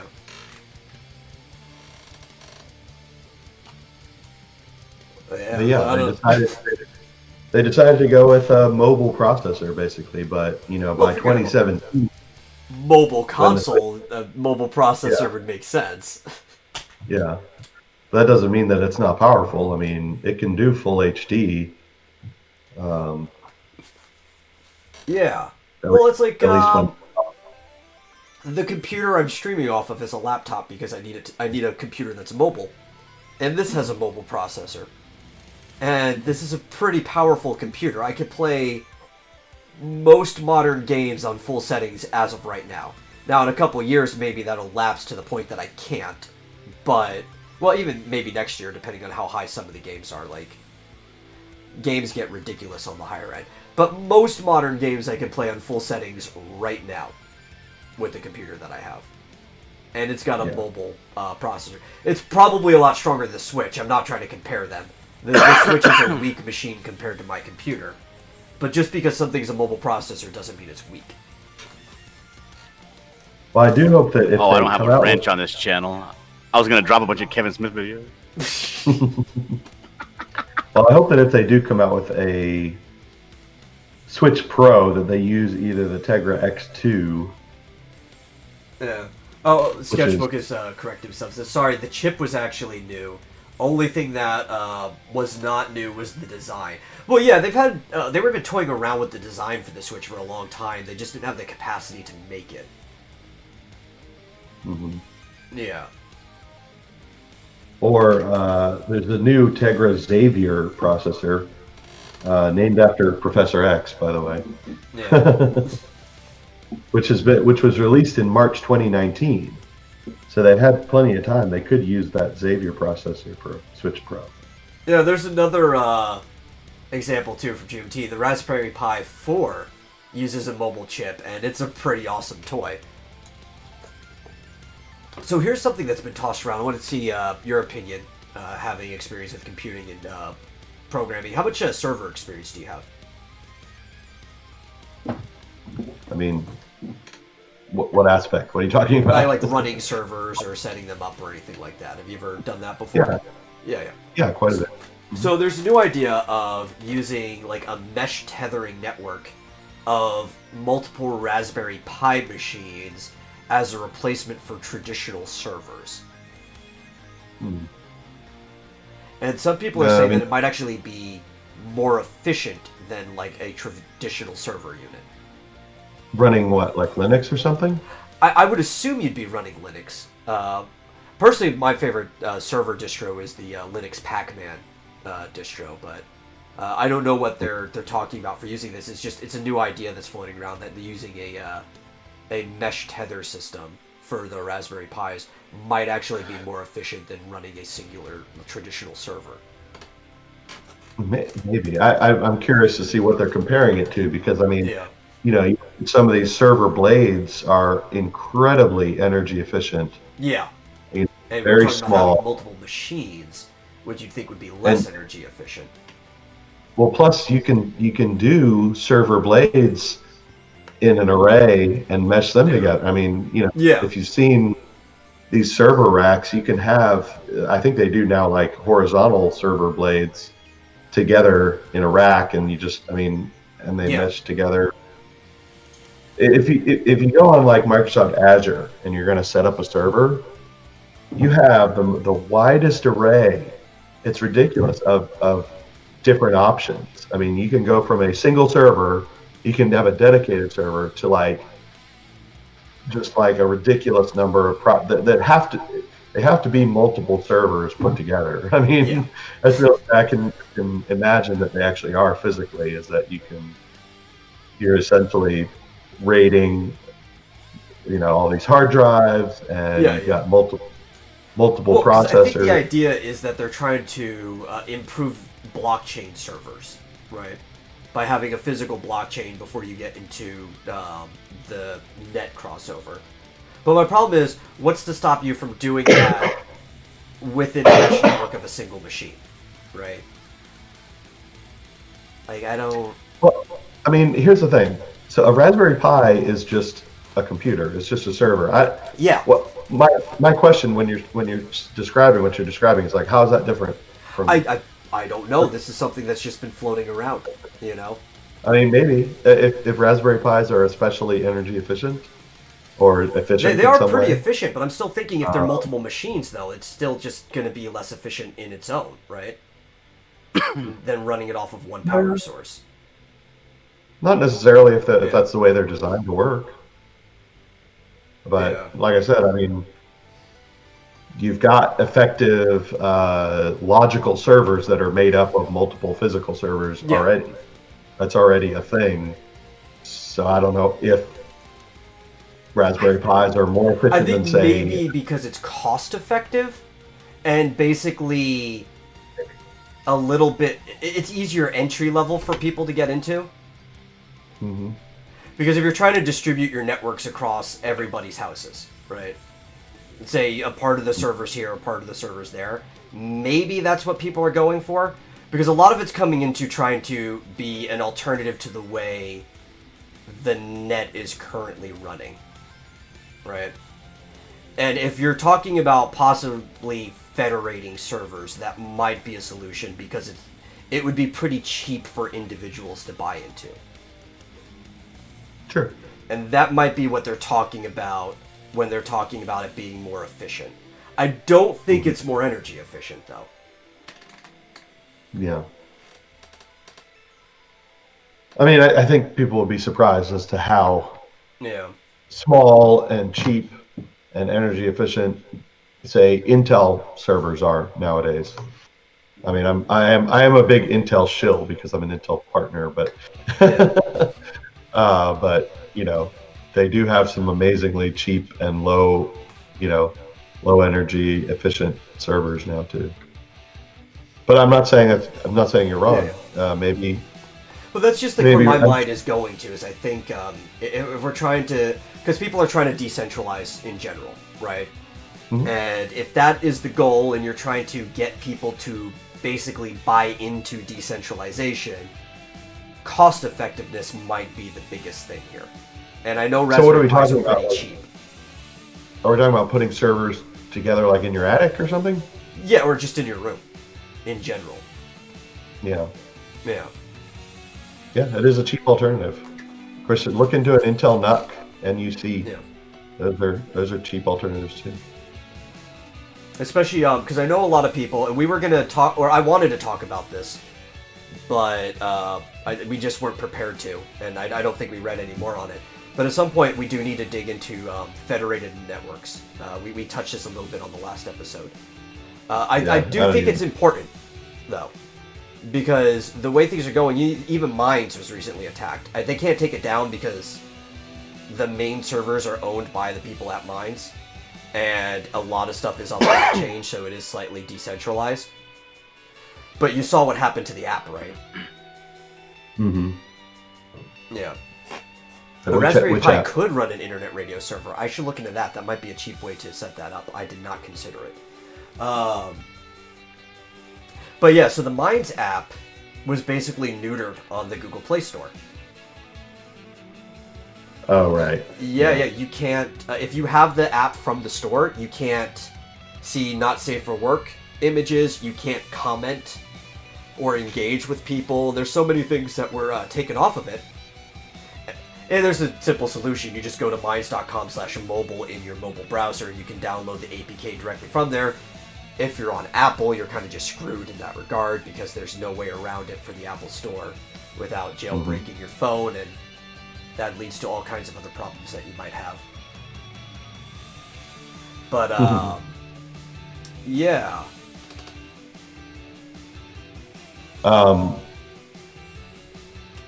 Well, I don't even understand. I mean, I saw all this, but I was like, why is removing all that functionality necessary to comply with something? I don't know. Even understand. Especially with their standards, Twitter is already getting away with all of that stuff that they were complaining about. I mean, you've got people literally calling for the death of other people on Twitter every day, and nothing gets done about it.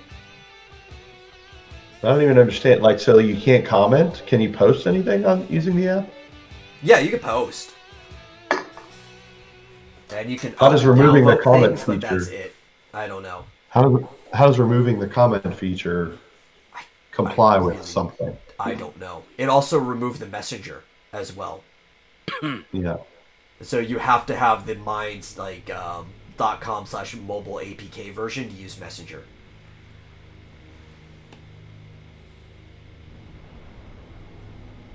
I don't know. It's ridiculous. It's so funny how predictable it is because it's like, okay, everyone moved to Parler. They shut down Parler with an incredibly, basically antitrust violations. All right, so everyone moved to Minds. Now they're going to shut down Minds with incredibly illegal antitrust violations. Yeah. It's like so obvious. At least they can't actually shut down Minds though, because the advantage, the account server, which is the important part of it, that's where all the account information and hosting is a physical server that the Minds team has, right? Mm-hmm. A lot of the other stuff is on blockchain, so part of the information for everything is on your computer. Between that, having a physical account server and distributed network, there's really nothing they could do to ultimately take them down. All they can really do is stop you from easily having access to it on the device. Mm-hmm.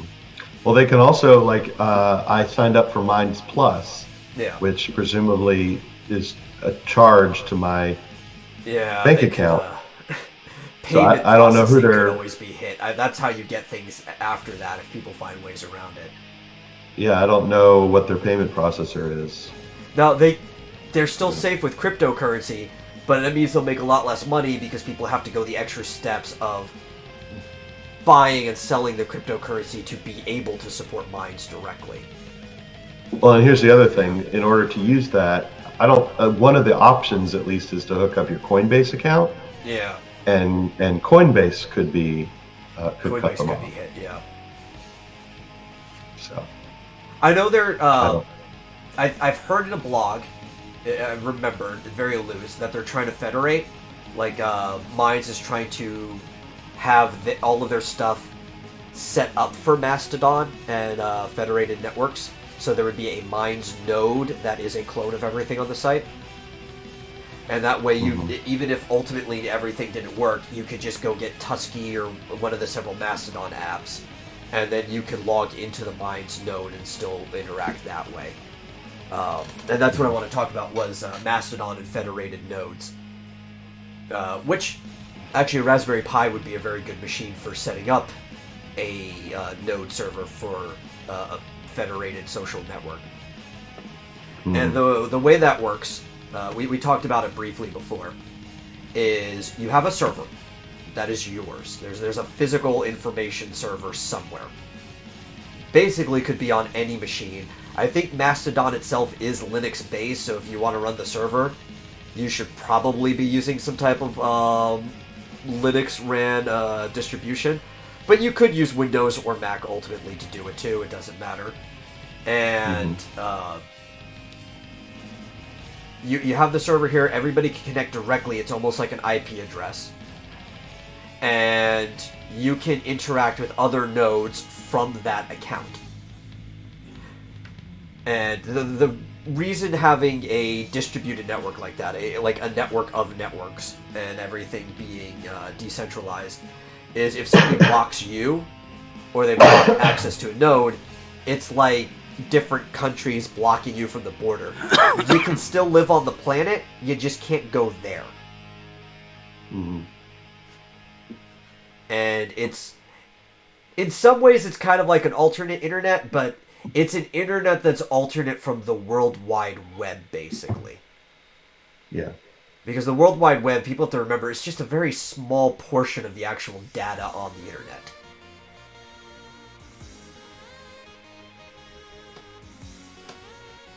Well, the problem is, you want to have.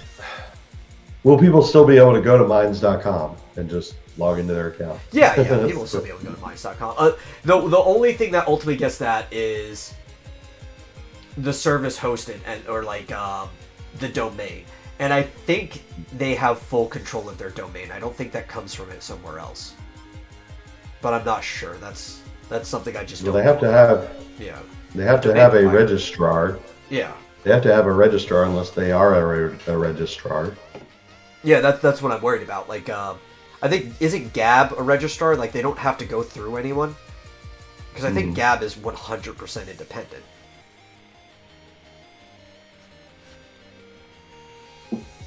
Yeah. I don't know That's, if Minds Buck- is in that situation like Gab is, though. Mm-hmm. That's Buck is the other person, by the way. Below me. Yeah.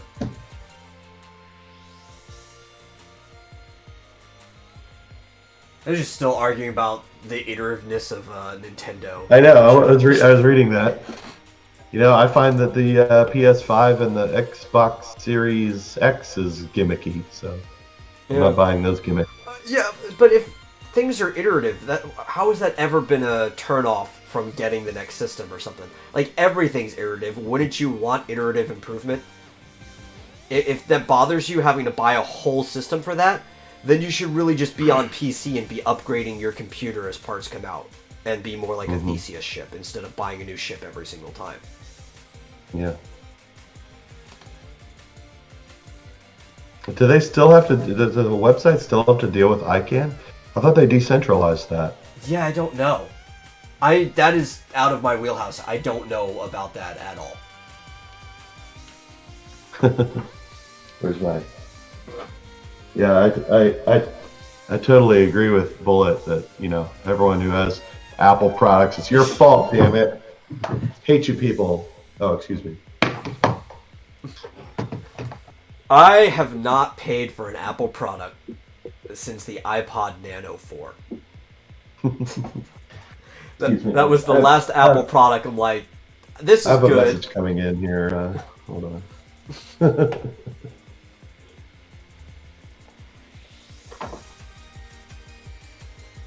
Do I have anything else? I don't think I do. Well, you know, there was another one I would have gotten. The iPod Classic seemed like it was a good buy, just because of how much storage space it had. But I just never ended up getting it. That's the problem. They have such damn good products. I can't not buy them. They're so awesome. Well, my problem is that Apple. the products still aren't necessarily bad, but proportionate to the market, they're not as good as they used to be, because Apple actually used to be like a really big standard. And now it's more like a luxury line than anything, where you're kind of paying for the name. Yeah. Yeah, but I don't know that I could really go back to an Android phone. Yeah.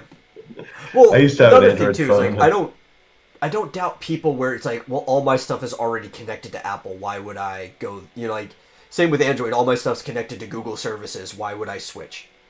Like that line of logic, I kind of get. You know, it's like everything works together because I'm using stuff that's the same. Yeah.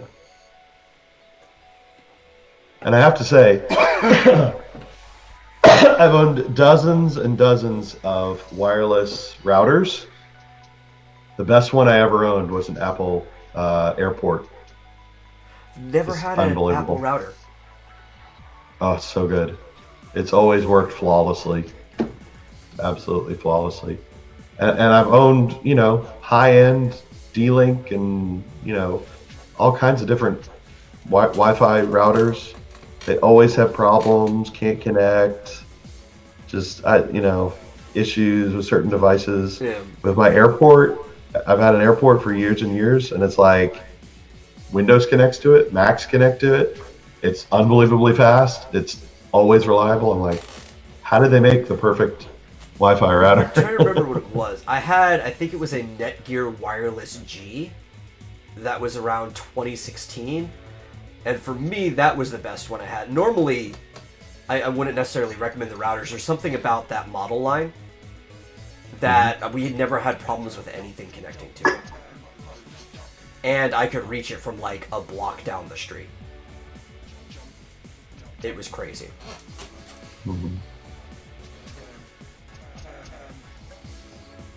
This Open one, WRC. I don't know if it's it's probably partially internet, partially the router, because I think here, just using there's an extender. It's a Netgear, but it's like the default router you get with the Spectrum service or whatever. It's not like you go and buy. No, that's a Netgear too. That's the Netgear too. Okay. So you guys actually did go and buy your own router. Yeah. Okay. Well, at least it's better than not. I don't know if it's partially the router, partially the internet or whatever. The router's good though, because much like the other one that I had that was a Netgear that was fine, I can reach it with my phone. Like, my phone will start buzzing that it reconnected to the Wi-Fi on, like, the opposite corner of the street over there coming in from the cross street, because we're, like, 2 houses down from the cross street. I could be on the opposite side of the street on the corner coming in from the cross street, and it'll start buzzing that I reconnected to the Wi-Fi. And, like, the reach is fine. That's not the problem with all this network that's going on here. Yeah, we're using the one that came with the AT&T internet here, and it's decent. I mean, it does okay for me, but the distance is really crappy. Like, if I'm outside the house, just like anything more than like 20 feet, and it just disappears. It's weird. Okay. Yeah. Like on my phone, on my iPhone.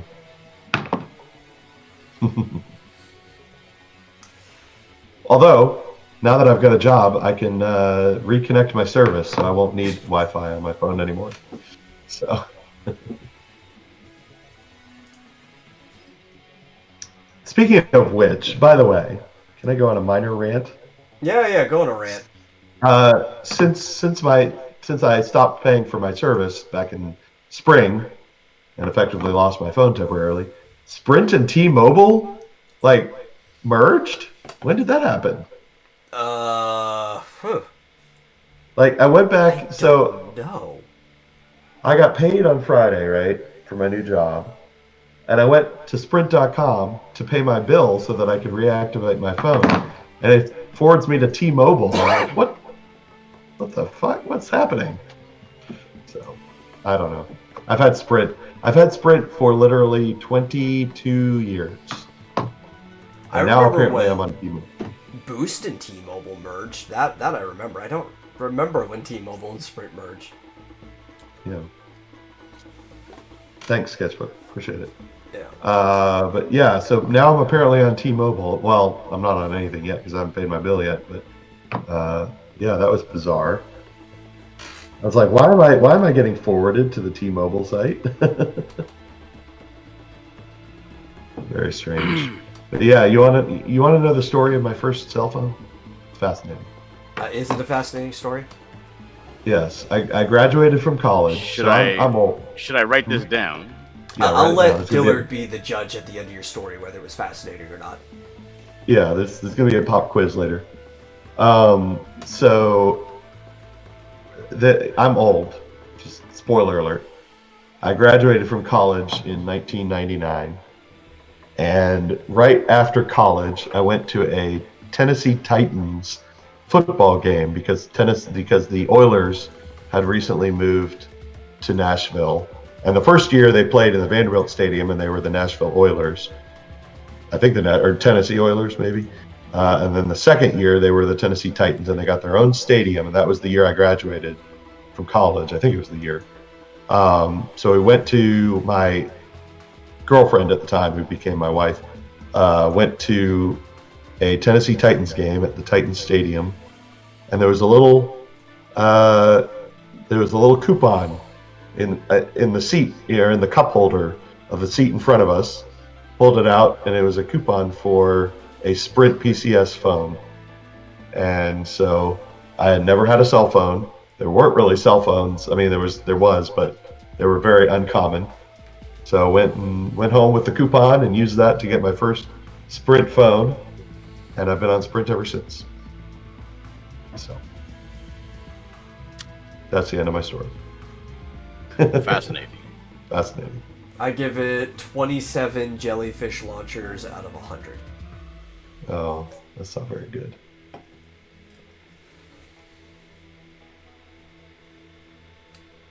Protesting Nintendo because of bad consumer practices. Well, compared to PS5 and Microsoft now, Nintendo has about the best consumer practices in the business. Yeah. To be honest. I mean, they're the only ones not censoring, not. I mean, Yeah. Sony's been pretty bad since the PS3 days. Actually, since the Yeah. PS2 days. They As got far even as, worse like, when they moved censorship? their office over to the States. Yeah. Are you talking about like as far as censorship of developers and stuff like that? Yeah. Well, not even just that, just how they treat their customers, too. Yeah. I scratch myself here. But, dealing bad with developers, while it's not a direct consumer harm, it's an indirect problem to consumers because it could mean that you don't get the games you want, or the games that you want don't come out the way that you want them to as well, so you'd rather go play them on a different system due to, say, maybe censorship or changes. Some companies don't even want to put stuff on PlayStation now because it's basically a 6-month process that you could possibly be denied through. And if you're trying to launch do a global launch for all your games at the same time, not only does it mean it pushes your game launch back 6 months for everything else, but also may mean after that you still might not be on PlayStation. It's ridiculous. Well, when I talk about the visual novel that we're doing, I'm pretty certain that we're going to be able to get it on Steam first, and then probably Switch after that, and then the other two, I don't even know. Well, what do you mean? What's going on with that? What do you mean? Why wouldn't we be able to get it everywhere? Well, I'm saying we'd have to submit it. It would have to go through their Marxist censorship branch, and then potentially there may be problems where they don't approve it because there's too much cleavage or something like that. Yeah, Microsoft even if they do less it, of a problem. It might take 6 months. Yeah. I don't know, but we'll certainly try. But I'm just saying, I think we'll get it on Steam first, then Switch, then PS5 and Xbox. Because Steam's the easiest one to get it on. Right. So, and GOG. We'll put it on GOG too. But basically, PC first. You have to go PC first, and then I think Switch is the most realistic. Nintendo's brought up. It said Microsoft even let Nintendo borrow their IP. Microsoft and Nintendo has a really good relationship right now. Mm-hmm. And that basically started when they put Minecraft on there. I know that's when a lot of their dealings first started. I think that's what he's talking about too. Yeah. Recently, there was even talks about maybe even getting full-blown Xbox Live eventually on the Switch as something like an app you could do, which could track achievements for games that have achievements that are also on Xbox, since Nintendo doesn't have their own achievement system. Which is good. Xbox isn't bad. Like, they're not too bad. I'm not going to say that Xbox. I think Nintendo overall has better consumer practices. They're far more likely to replace something. When Xbox does replace something, it's like a very specific thing, and they'll list what it is. Nintendo, you can kind of convince them to replace certain things. They're pretty flexible on that. They've replaced a lot of people's Joy-Cons because they outright realized that the Joy-Con problem was their own problem. I think the only thing they I've just finished the hair. Do you want to see Marsupial? Sure. Yeah. But yeah, Nintendo does still have a problem with their Joy-Cons. Yeah.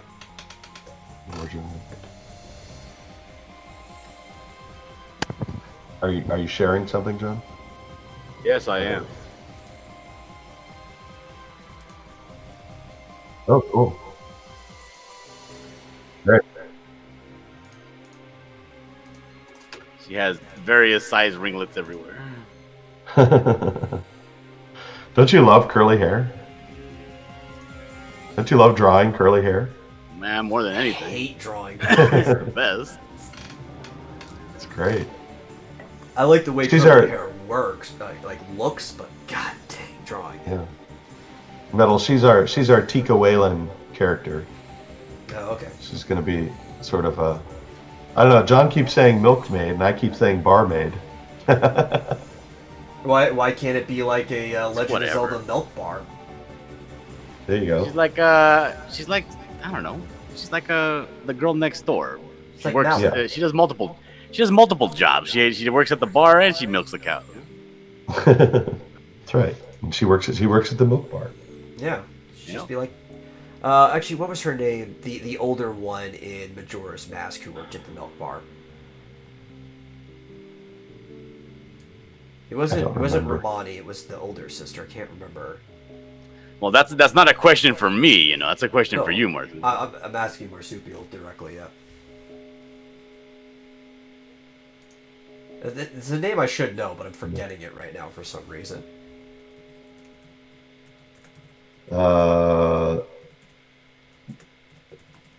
Majora's Mask.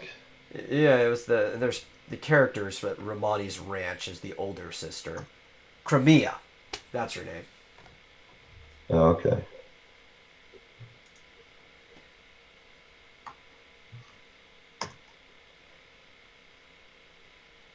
Crimea. Crimea Going to run River? through Monty Ridge. Now, what did we decide? Did we decide that she was going to also be a bard or a thief or something like that? We did not decide. She wasn't going to be a D&D character. She was just a barmaid. I thought we said that she was going to be a bard as well. So. Maybe you were talking about that. I wasn't really paying attention. That's not really germane to information that I need to get the drawing done. Gotcha. Bullet says rub and tug. No, this is not a graphic novel. It's a visual novel. There's a big difference. You That's can right. play this, or eventually we'll be able to. I like how she's doing that little thing with her fingers. Originally, I Anyway. had her hand way over here, but then it looked like she was too much like in ecstasy. So like, let me just put her hands like a little coquettish thing in front of her. Yeah, there you go. Beautiful, John. That hair is Plus, there's not amazing. much going on with her outfit, so I decided to make her hair very detailed. Yeah, it's fantastic. The hentai game. Who said it was hentai? that's a stretch goal. Right. What are we doing with that anyway? What with the Kickstarter? What is this game going to be rated? Oh, I think it's going to be rated. I don't know what T for teen. You'll probably sell more. TNA. T. It's going to be rated TNA. That's right. Yeah. No, I think T for Teen would sell more. You have a wider audience Uh-huh. there. I mean, you could go. What is it? We got rid of A. Oh, honestly- right? We only have M now. Yeah, but honestly, I mean, I don't see why it wouldn't be rated E for everyone. I mean, this picture's not a problem for kids. Is it? It depends. Sometimes excessive cleavage ends up getting people. We're a lot looser Yeah. here, so it might hit an E, but if all your characters have excessive cleavage, you might hit a line. I don't think they will. I know in Japan that definitely would have crossed cleavage. Gets you out of the Sero equivalent of E straight into the teen area. In Japan? Yeah, Japan's like really big about cleavage. Even though, like, you get a lot of shonen with characters that have big cleavage, it only gets the pass because Shonen Jump itself publishes it. Anybody else tries, and it's instantly considered a mature picture. The Japan's just weird when it comes to stuff like that. It might be rated BH for butthurt. Yeah. What is AO rating? It was What does adult even mean? only. Oh, I adult think only. it used to be a thing. We kind of got rid of it because there's almost no difference for AO and M, except for a few Yeah. games that had like specifically sexually explicit scenes. But then we just put that all under M now anyway.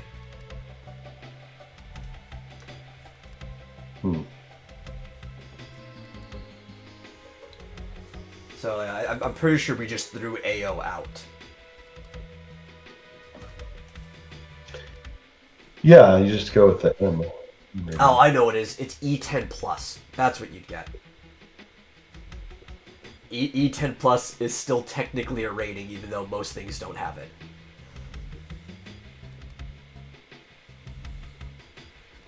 There we go. We're aiming for 10-year-olds. And up. So anyway, that was a distraction. Yeah. You know why E10 plus is a rating in the first place is because we were trying to match, when creating the ESRB, the Sero rating system in Japan. And they have a category, which is kind of like, Shonen and Shoujo are for like 10 through 15-year-olds, that they have a category for what is basically E10 plus.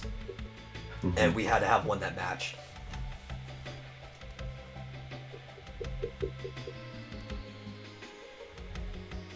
Okay, there we go. So yeah, there's E10 plus, there's teen, and then there's M.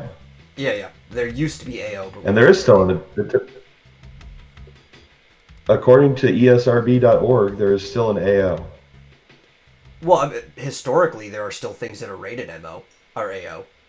I don't think there's any new games that have been AO, because there are things with like outright sex in it that are just M now. Huh. Interesting. Well, according to ESRB.org, it's still there. But yeah, I think we'd be aiming for E10 plus, I think. And if not, I guess teen. But definitely not mature. We do not want the M rating. Yeah, because you just limit what audience you could possibly have by doing that. Yeah, what was The Last of Us 2? I assume that was mature? Yeah, I think it was just M. SRB. One thing I like about the ESRB, this thing was getting me. I don't remember if we talked about it or not, but I kept seeing people complaining that they should put trigger warnings on games. And they already have them. It's called the ESRB rating. You can go onto their website and it'll give you all the details of everything that's in the game. Stop asking for something that already exists. Yeah, I mean, it not only does it say M, but it also shows like blood and gore, intense violence, partial nudity, level, language. Well, this is going to be the trigger warning on ours is going to be intense cleavage and aggressive navel. Oh, that sounds more like an advertisement than anything. You should actually put that right on the box. That's right. We have to have aggressive navel so that what's his name, Grums will like it. The guy, the World of Warcraft Ember guy. It's what's his name, Mark Nern or whatever. Mark Kern, that's right. Yeah, Mark Kern. Kern, that's it. Yeah. We got to get a good review from Mark Kern. The guy who do you know Mark Kern? Fuck. What's that? How is this guy gonna even know about our stuff? I'll get it. I'll tell him. Well, see, here's I mean, if we have aggressive navel, he'll find it on his own. He's attracted to it like a magnet. That's right. Speaking of which, did you? Oh yeah, here it is. I forgot to remind our Mind's announcement about the Vomitorium. Yeah. So, did I have anything else? I'm trying to remember. Oh, I did have something that's possibly interesting to talk about. And that is, apparently, and this seems to be mostly because of people who dove into, I guess, the online version of the tabletop RPGs during lockdown. Apparently, a lot of people escaped to tabletop RPGs during the lockdown, even though they couldn't get together in person. The writer of John Wick is going to pen a new live-action series adaptation of Dungeons & Dragons. Going to? I thought that was already... Are you talking about the wheelchair one? Well, they've already said that they were going to start making one. Development was going to be further down the line. They're speeding it up. And they have the dude, what's his name? Derek Kolstad is now the one who's pitching the series. He's going to be the writer on it. Okay. Is there going to be like all the characters from the cartoon? I don't know exactly. Is Uni going to be in it? I demand Uni.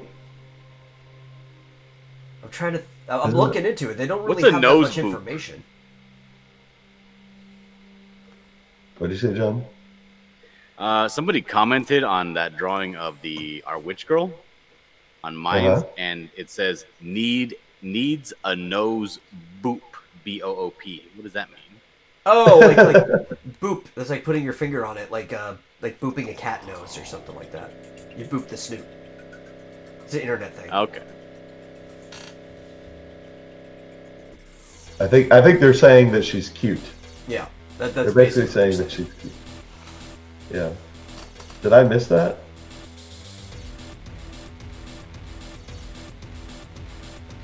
I don't know where that comment was. Yeah. But- So we're possibly getting a new live-action D&D. I'm not sure how I feel about it. The writer of John Wick's a good writer, so it might come out well. But, Yeah. I'm going to assume if there's going to be characters, it's probably going to be the default characters that come with like the probably 5th edition, since that's what everything goes off of. But like the 5th edition starter set that has like the very first story in the campaign if you're going to play through like the lores and stuff like that. Mm-hmm. So it's probably gonna be like the fighter character that's named, I forget. There's like a human fighter. There's like there's a cleric. I forget what race he is. There's like a dwarf barbarian. These are probably going to be the characters that the story follows. Or it could just be completely original characters that they just come up with for the series. There's really not a lot of information on it. This is like the early stuff. It's just been confirmed who is writing it. Yeah. I see where you said that, John. Needs a nose boop. I think it means someone just going boop on the nose. Well, cool. Can we submit our characters for consideration as part of this part of this show? Yeah. That would be awesome. But definitely needs Uni and also Tiamat and what was the name of the bad guy in the cartoon? Oh, dude, it's been so long remember. since I've seen that cartoon at all. Like Dreadlord or something. I feel like it was characters. If you did do a Tiamat thing, it would have to be like something you did like really, really late into the series. Why? Because there's a high-level boss character? Yeah, I mean, you could probably allude to Tiamat like really early on or something like that. Yeah. But like, Venger, the Avenger, that's what his name was. So the bad guy in the cartoon was Venger, and guess who voiced him? I don't know. You'll never guess. Peter Cullen. Oh, that's not surprising. I'm surprised. I don't remember his voice. I don't remember him sounding like Optimus Prime. And guess who voiced Tiamat? It was Frank Welker. Why do I hear boss music? You do not hear boss music. This is Wild West from Final Fantasy VI. Who Frank Welker also voiced Uni the Unicorn. He Frank voiced Welker Uni voiced everything. and I know, and Tiamat. That's funny. Actually, where was it? I think Welker, was he in it? I was looking up the voices. No, I know Fred Tatasciore was, but I was looking up a bunch of voices for Advent Children. Oh, I don't remember if he was in it too. I like Deanna the acrobat. There's some excellent fan art of some of these characters. Yeah, he was just additional voices.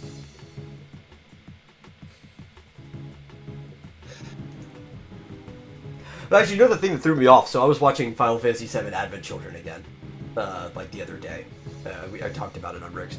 And the thing that got me was Sephiroth's voice. And I'm like, who voices Sephiroth? because it's distinct, but it didn't sound familiar to me. So it was probably somebody with quite a bit of range. And when I looked it up, yeah, and it's the same guy from Advent Children who ended up voicing him all the way up until like 2016. They kind of redid all the voice actors for Final Fantasy VII right before they got into production, like final production for the remake and Kingdom Hearts 3. Mm-hmm. So that kind of, I would be pissed off if I was to voice one of those characters. I've been doing it from 2005 to 2016, and then they just yeeted me for the new games. But he's the guy who's been doing it was the same guy who voiced Superman from like Justice League Adventures or whatever it's called, the animated series for Justice League of America. Was that the name of it? From that all the way to now, like he's still voicing Superman for animated stuff. And that is. Now wait a second. What's his name? George Newbern, who was the voice of Sephiroth. It was not Tim Daly. Really? He was not the same one after Superman. It was a different voice actor.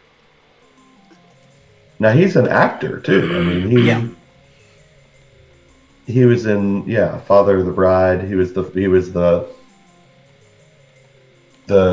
fiance, the husband or whatever, right? Mm-hmm. Yeah, he's a. Oh, I wouldn't say a legit actor because voice actors are legit actors too, but he's a live actor as well. Yeah. I was like, I recognize that guy. George Newbern, did he do any anime? I think so. Let me look at him.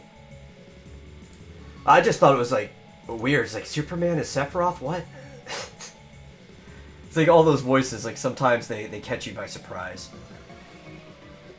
It's no, you didn't spell it right though. It's Newbern, N-E-W. Let's see, N-E-W-B-E-R-N, Newbern. No, he was in Star Wars: The Old Republic, the video game, and he's done some voice acting other than that. But those seem to be like the two main characters that he's done. Yeah. And then most of the rest of it is just doing live action roles. Yeah, he hasn't done a whole lot, but he was in Adventures in Babysitting. And he has a lot of like episodic appearances on different shows. Like he'll show up for an episode or two. Yeah, was he in Friends, or am I thinking of Paul Rudd? No, you're thinking of Paul Rudd, because Paul Rudd was dating Phoebe for a while. Yeah, but George Newbern looks a lot like Paul Rudd, doesn't he? Yeah, I could see it. Just a little bit. He looks similar to me. Interesting. Yeah, he's been in more voice acting roles lately. It looks like. Or well, at least in the 2010s. Yeah, just some of them caught me. Well, no, some of them didn't catch me by surprise. Like Fred Tatasciore played Laws, who is a tall, angry guy who punches things and cries sometimes. Like, yeah, that's kind of Fred's MO when it comes to voice acting. Mm-hmm.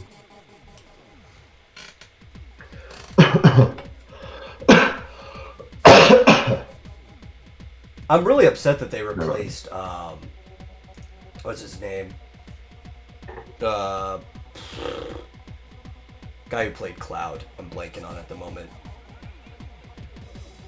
In Advent Children, or? Yeah, Steve Burton.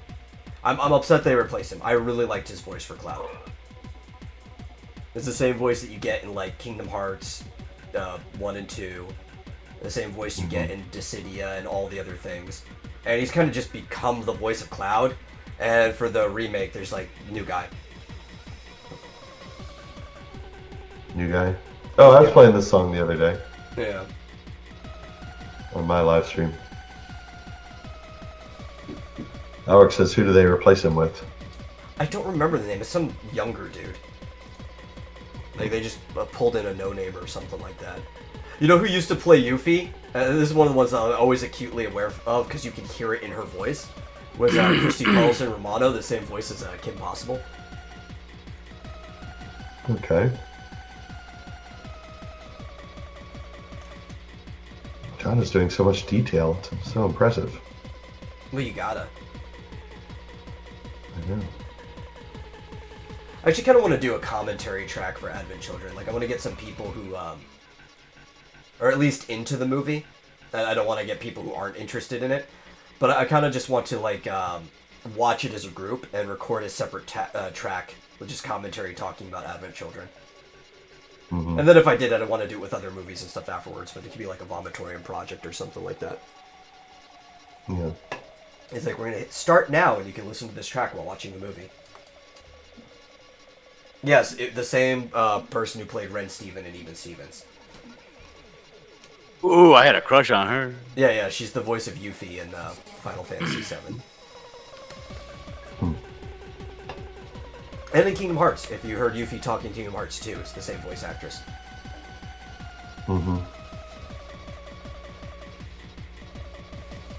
Interesting. Yeah.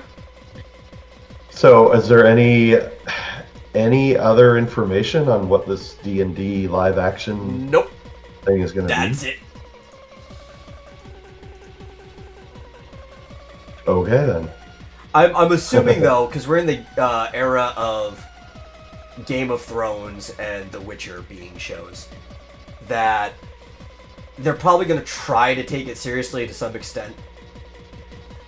It's probably going to have some comedic relief, but it's not going to be like the 2000 Dungeons and Dragon movie. We could pretty much guarantee that. Which I don't think I even saw. Yeah. We should put that on the bad movie night. We should. Because that's one of those movies that's so bad, but like you could get entertainment value out of it. Especially with like the Thieves' Gauntlet. Yeah, I should put that on the list. Yeah, I've never seen it. We could just start hosting our own movie nights. Like I said, we can record commentary tracks. We could put that on the list. Yeah. Alric says, I love that train wreck. It doesn't have Morks in it. I'll be sorely disappointed. Timothy's asking if anyone liked the Final Fantasy movie or if it was just hated across the board. Well, it depends which one you're talking about. If we're talking about Final Fantasy VII Advent Children, that movie was actually widely successful. There's some people who hate it in post and like they didn't get it, they didn't like it as a follow-up to 7, so on and so forth. But it was a widely successful movie. Final Fantasy The Spirits Within, though, is a widely hated movie. I like that movie. Yeah. Most people don't. But you can like what you like. Alex says it's hilarious. I love it. There were several problems with The Spirits Within. One, they were trying new, like, animated technology for their CG, they're like face mapping and stuff. So, while it doesn't look too bad all the time, there's definitely scenes where the faces are like really uncanny and off-putting. Yeah. There's some weird texture options, so like from a visual aspect, it's not that great of a movie. Especially, I think it also came out in 2000. So, or say 2000, 2001. It's a pretty old movie at this point. Yeah. But the biggest thing that got people was the storyline wasn't that bad if you remove the name Final Fantasy off of it. It's kind of more of like a mystery survival horror film. It's not even that horrifying, but it's got like aspects of that. It has nothing to do with Final Fantasy other than having something similar to a live stream, which is like specifically just Final Fantasy 7 and 10. Not even like Final Fantasy on the whole. Yeah. And it's like Final Fantasy almost just seemed to be like a marketing ploy for this, because you don't see any like creatures for Final Fantasy. I think there's a couple references, like some things are named after stuff in Final Fantasy, and that's about it. But it's all like ghosts of aliens or like the things that lived on the planet before that got wiped out, and they have to find a way of putting them to rest. Yeah, well, didn't this come out around the time of like Final Fantasy VIII and maybe 8, 9, 10, where they were kind of heading more towards cyberpunk kind of steampunk stuff and away from the sort of high fantasy settings? Well, it was 2001, and well, they were already kind of heading away from the high fantasy settings a little with 6, so that's been going on for a while. Like 6 involved a lot more technology than anything else in the previous Final Fantasy games. Then you get that even more with 7. But well, I wouldn't even say even more. It's just the visual difference. 7 and 6 are about as technological as each other. But 8 is a huge jump, right? Like, they even have, like, the whole garden, the institute that he's at becomes, like, an airship at some point in time. So, they've been kind of trending in that direction, but it came out in 2001. I just looked it up. And I'm trying to remember, I think 10 came out in 2002? Because it was a PlayStation 2 game. Let me look when that came out. No, 10 also came out in 2001. So both of them came out about the same time. And 10 was very weird because the game with Tidus's timeline, where he came from, was a very futuristic city. Like, it was a big metropolitan area. But then there's, like, a collapse of the world. He ends up out of time because he's actually just a dream the whole time. Spoilers. But, the world, because it's post-apocalyptic, is actually kind of going back to Final Fantasy's high fantasy style in Final Fantasy X. With a few things, there's like the capital, there's like the state buildings, that stuff is still pretty high-tech in some regards, but it's high-tech like in the way Rabanastre is in Final Fantasy XII. It's more high fantasy than, say, 7, 8, or 9 was.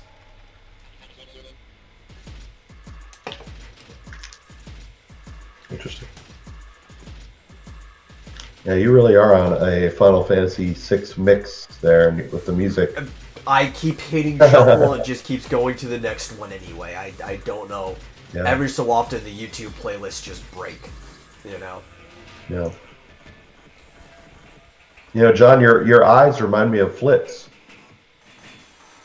The eyes that you do. What? Well, that's because he's just doing I'm always squinting. You can't even see my eyes. I'm always squinting. What are you talking about? Well, by that logic, he's never seen Flit's eyes once. Yeah. Your character's eyes are very similar to Flit's. But your noses are different. Flit has a very distinctive nose that he always does. And yours are different. Oh. Well, I wanted to make her eyes... Remember we were talking about making her eyes sad? So I kind of angled them down. Like that sad, you know, you kind of angle them down at the ends. Yeah, I like it. Oh. I like Flit's characters. I like the way he draws. As long as you like it. Yeah. I'm not insulting you by saying it's similar to Flit's. They brought this up. I do not think it was as much a Final Fantasy movie as the Stallone Judge Dredd was a Judge Dredd movie. The Judge Dredd movie was definitely still mostly Judge Dredd. There was a lot of... The personality was off, right? Let alone the helmet removal, but he didn't have the personality of Dredd. It was basically just Stallone in that role. But other than that, the world felt like the Judge Dredd world. The problem with the Spirits Within is it feels absolutely nothing like Final Fantasy. Mm-hmm. Advent Children, though, really feels like Final Fantasy VII.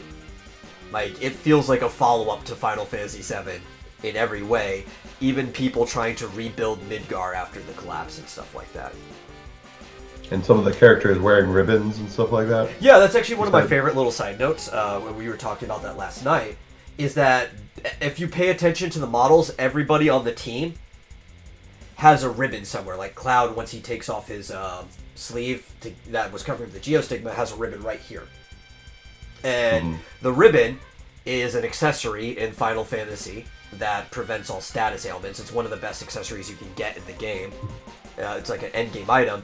But in this case, they use it as like a story mechanic in remembrance of Aerith, who wore a big red ribbon on her head. Or was it pink? And she had a ribbon. Which, if you've ever played a Final Fantasy game, you know that ribbon is one of those very important, usually endgame items. Yeah, I just said that. Oh, never mind. Yeah. Are you talking about like in Metal Gear when you beat the game, you get the red bandana and you have unlimited ammo? I mean, it's about as valuable as that. If it prevents all status ailments, you don't have to worry about, like, insta-death moves, you won't get poisoned or immobilized anymore. All kinds. Yeah, you don't really need that because you just essentially create a wall of fire. You just completely shooting everybody constantly all day, every day, and you also get that unlimited ammo because you also at the very end of the game you get that Gatling gun that you carry around, that little mini gun. Yeah. Mm-hmm. So you become essentially invincible. This is finished, Marsupial. That looks beautiful. Absolutely gorgeous. Wait a minute. What, Hold it right there. Do you want to kiss her and propose? Kinda. Can you send it to me? He's gonna print it No, out not if onto you're gonna a do pillow. that. It's gonna be I mean, his I'll take a wife's pillow. screenshot. I'll take a screenshot here, but I'd love to see the, a higher resolution version if you want to. Yeah, I'll can send just- it to you. You can just Twitter it to me. Yes, I'll send it to you. Yes. Let me save it real quick. Yeah, but could you send it to me? I keep asking you. I'm gonna save it under Milkmaid. I gotta try and remember what exactly. I should have written it down, but there was sort of a PC player character class that I was thinking of her being. My God, you're just like Mike Barron, dude. Calm down. Just like my fan.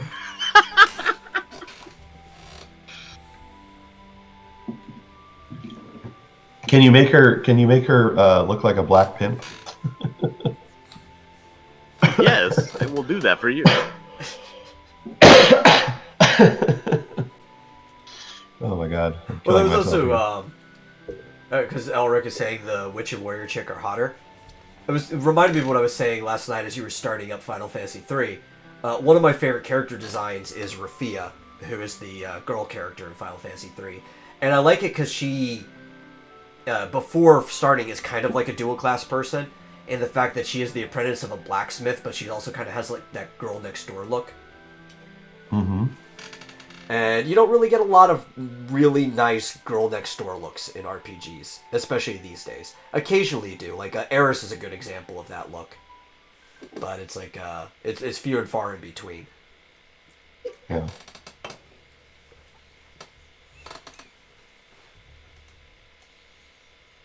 There, I saved it. Yeah. And I I'm guess, sending you the image right now on Twitter. There you go. as I'll as be is right back. tradition, right?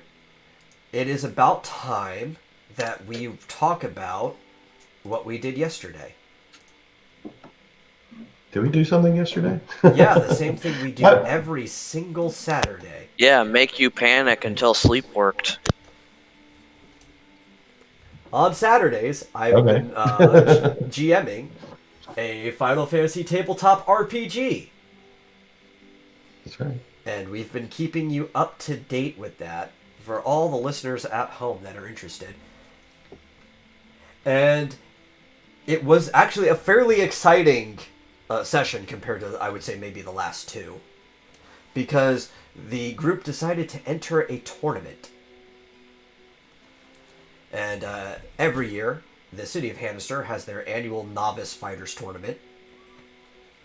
And I think like half your team, well, more than half, but it was like almost everybody who actually showed up was there, minus Rick, who couldn't participate. Hey, He went yo, off. all right, I'm back. Yeah, he went off fishing because he tried gambling once and that didn't work. Mm-hmm. Did you get the image I sent, Marsupial? Yes, I did. Thank you very much. Does He it look crosses better through when the you zoom tournament. in? It looks fantastic. Yeah. No, Cross didn't fight in the tournament because he can't kill people. I won the tournament. Because Yeah, you did. Marsupial We're threw getting the there, fight. yeah. There was so the rounds went in the order that who was the first one? What, you were in the first round, right, Marsupial? Yeah, I was the first one to You were go. the first one up, and you fought an NPC, and you did pretty well against them. It wasn't a hard one. Yeah. I think you were fighting a Hannister guard. named Reginald. Yeah. After that, it was Travis. You're the one who fought the elf lady, right? Yep. Yeah, it was you versus the elf lady, and then everyone had to fight an NPC at first. Then it was Dillard versus Calvis, who was a NPC that gave them a hunt earlier. And then it was Flit versus Freddy, the ammo shop owner. And Freddy is kind of the ringer normally for this. He's the favorite to win because he's an asshole that brings a gun to a fist fight. And Freddy beat Flit, so Flit didn't even make it past the first round. Yeah. So after that, though, we finally get to the point that players have to fight each other since both of you won your first round. And basically, the crowd did not like Marsupial by the end of this. Because he was a mage fighting against a monk who was more appropriate to be in this type of tournament. And basically, you have a Yeti chasing a Moogle around a stadium in a circle as the Moogle is constantly trying to, like, put him to sleep or other things like that. And until eventually he does get knocked out for 6 rounds and is like, okay, now I'm just going to unload fire until I'm out of, MP. Yeah. Which, we were talking to Travis about that afterwards, too, and he even realized that if he, instead of dashing towards you immediately and waiting, if he had had another potion before that, he actually could have survived your bombardment of fireballs. Oh. Yeah. No, I think he still probably would have lost. I don't, because you just move too fast. But yeah, but I feel like if he had done a punch rush against me, because didn't he just attack normally when he did? Well, attack me? yeah, because if I did the punch rush, you would have gone first because it takes 2 points off. Yeah, my people initiative. forget that there's a countdown punch rush by 2. It normally doesn't come up because most people are more than 2 spaces away from each other, and I just don't even tell you about it. But, yeah. Because I was thinking you should have punch rushed me because you would have knocked me out right away. But yeah, maybe not. Well, so he didn't. To think be he fair, if I did your... even a slightly better roll, you would have been dead anyway. Yeah, well, I was down to 10 hit points. Right. So here's the thing. He didn't think that he was going to survive your blast. Right? Mm-hmm. So the reason he didn't punch rush is because he thought he was going to get 1-hit KO'd. The fact that he didn't, if he did punch rush, he would have killed you anyway. Yeah. Yeah. So. But that's how that round went. Some luck. Yeah. Yeah. It was some luck. And then it was me running away. Probably the best match, one of the shortest ones of the people that actually stood a chance of winning, was Dillard versus Freddy. And there was no way that Dillard was going to beat Freddy in a fight. And I think he even realized that too, because he can't approach Freddy. Freddy has 8 range. So Dillard did the only thing that his character knew to do, and the thing that he kind of spec'd his character to do from the very beginning, and rolled for intimidation. And Freddy, being a guy who brings a gun to a fist fight, is kind of a coward. And Dillard got a really good roll on intimidation, and basically bluffed Freddy into quitting. Which allowed him to progress to the next round. That was my favorite encounter in the entire tournament right there. Mm-hmm. And then the last round was Marsupial and Dillard fighting each other. And that one... So I totally could have won. You totally could have. Flit even gave you a fish fin to use in the very first round. Yeah. And Dillard has like no magic defense. What's a fish fin? Fish fin is a battle item that casts water, which is a level 2 spell. 2? No, it's like a level 3 spell, I think, isn't it? No, 4. It's a high level spell. Water's 2. It's the first 3 is fire, thunder, and blizzard for elemental spells. That's a level 1. Then the next one is a level 4. Not the level which you learn it, but like the level 1 through 8 spells that they have. Yeah, but a fish fin cat's Watera. Oh, Watera. I Isn't thought it that was water. Yeah, no, Watera. yeah, Yeah, that's a that's the level level 4. 4 spell. Yeah. Yeah, so that would have knocked him out in one hit. Yeah, yeah. Because that's like, what, 8 times magic plus 2d8 or something like that? Or is it even higher? Yeah, it would have been Yeah, like with Or is it 12? yeah, with Marsupial using it, it would have been like the items he used on me. Like I would barely survive it, but if Flit used it, it would have wiped out everyone, including me. Yeah, yeah, Flit still has that. At any point in time, if for some reason you guys pissed him off, which doesn't seem like in his character, but if he did, yeah. he could literally just wipe out your whole party at once, because even though it's only 75% of the damage to use as a group, his magic is high enough that he can kill you all with 75% of the damage. Yeah, it actually does more damage. So if I had had that instead of the items that I did use against you, Travis, it would have hit for more. It's just really expensive, so you probably could have only Yeah. bought like one of them, instead of like buying Yeah. multiple items like you did. Yeah, it was like 500 and something versus 300, Yeah. but still. Like, I know you could have But- afforded a Stardust, but Stardust Comet has a chance of hit. So while it's like the strongest item you can get right now, you may not even hit. It would just be a waste of your money. Yeah. Well, that's the thing with the Gravabomb or whatever it's called. I thought it worked differently. So there's a chance that it won't hit, Yeah. but if it does, I thought that it took away 75% of It any just brings you enemy's hit down to points. 75, right? Yeah, so it only takes away 25%, but it still could be good against the boss, potentially. Well, especially if it's one with a lot of health. That just, lets you skip a bit of the Yeah. battle phase. Yeah, at least take off 25%. But yeah, I mean, so basically what I was nervous about was that after my less than honorable win against Travis, I was nervous that like the town would turn on me or Yeah, you Something. honestly should have been too nervous about that. I was even talking to Travis about that afterwards. It's like, yeah, Yeah. they would have been upset with you for that fight, but if you know anything about like the Roman Colosseum and stuff, the crowd's opinion of people change like very easily, even day to day. yeah. But still, I felt a little bad about that whole, like I said, less than honorable win.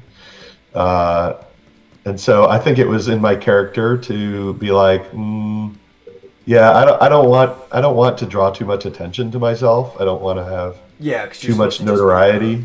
like a face in the crowd. So I kind of felt like I was drawing a little too much attention to myself with that, with that spectacle. Yeah, yeah. And then after So- that, after Dillard won and got to brag But- to the no, king directly. Let me point out, I didn't just let John win. I mean, I knew he probably would, but I just fought normally. I just said, okay, I'm just not gonna use sneaky tactics. I'm gonna just kind of stand toe to toe. At which point, I was pretty sure I had no chance, but still, it's not like I let him win. I fought but- honorably, Yeah, that is kind of like letting him win. sort of. Yeah, I mean, effectively. I know I wouldn't win, but I mean, at least No, I won that match fair and square. He just Right. fucked up because he's a big dummy. That's what I meant. Yeah, yeah. But yeah, he got to He brag won directly fair to the and king. And everybody got their prizes. And afterwards, you guys decided to go on a hunt. And you went to go fight a big cow. Sort of. Yeah. It was not a cow. It was totally a cow. What are you talking about? It had horns. It looked remarkably So like does a a final goat. They So don't does make it a rhino, cow. but that don't make it a cow. Yeah. Is a catable pass, which in mythology is a cow. It's a Hindu mythology, and it turns people to stone. But in Final Fantasy, historically, they've always just lumped it into the category of behemoths, because even though behemoths have like wolf-like features, they're supposed to kind of be Final Fantasy's insert for minotaurs. Some of them even stand on 2 legs sometimes. And they fought this 15-foot behemoth that could turn them to stone. Yeah, you know where I've seen that before, actually, that reminded me? Is that they have that enemy in not Final Fantasy, Castlevania Symphony of the Night, and they Yeah. turn you to stone there, too. Now, I believe cannibal passes also show up in Bloodstained if you ever get around to doing that. They're very common in those games. It's just a mythical creature, and a lot of these games just draw from mythical creatures. Yeah, I played Bloodstained just offline. Yeah, okay. I don't know if you got to the point where they are, but they do exist. I don't know. I've beaten it. I just don't remember. Yeah. Because you kill several different cows in that game too. It's a recurring like monster type, especially in the garden at near the beginning. Like once you finally get into the castle. Yeah. But yeah, no. In Final Fantasy they're usually behemoths, and they usually have that color scheme too. I just took the behemoth model and made a cannibal pass out of it. Yeah. And yeah, that's what they fought. It's not a terribly hard one. It could have been harder if I made the move work the way it does in most Final Fantasy games. Because I gave it Stone Stare. Mm-hmm. And what that's supposed to... Or Stone Gaze. And Stone Gaze in the games are actually usually a group spell. But because it's also a blue magic in this game, they decided it's a single target. So if it was actually a group target, I could have had a chance of stoning everyone in your group at once, and then it would have been the appropriate difficulty for the level. But I put that in there mostly so if there was a blue mage, they could use Azure Lane and learn that spell from that monster. And I had to make it work the way that it would for the blue mage. But we don't have a blue mage. No, but this is... I'm building this like it's a repeatable instance. So I'm doing certain things that are just for you guys, like I'm making a map for Dillard wants to buy a house or a land property and stuff like that. But most of the campaign, the primary stuff, is just a campaign I'm making regardless of the party. But I've put like side quests and stuff in there that are based on your character specifically. Mm-hmm. And that's pretty much that session. You guys killed it. John has a stake now that he doesn't know what to do with, but it's a key item, so it'll come in handy later. Same with Travis has a hide that he doesn't know what to do with. Yeah. Starting over, John? Yes. No. I just don't like it, dude. I don't like it. All right. Fair enough. This reminded me of Leona from League of Legends. Who? It's a character from League of Legends. Her name is Leona. I know that I saw Rick playing League of Legends a couple of weeks back or days back.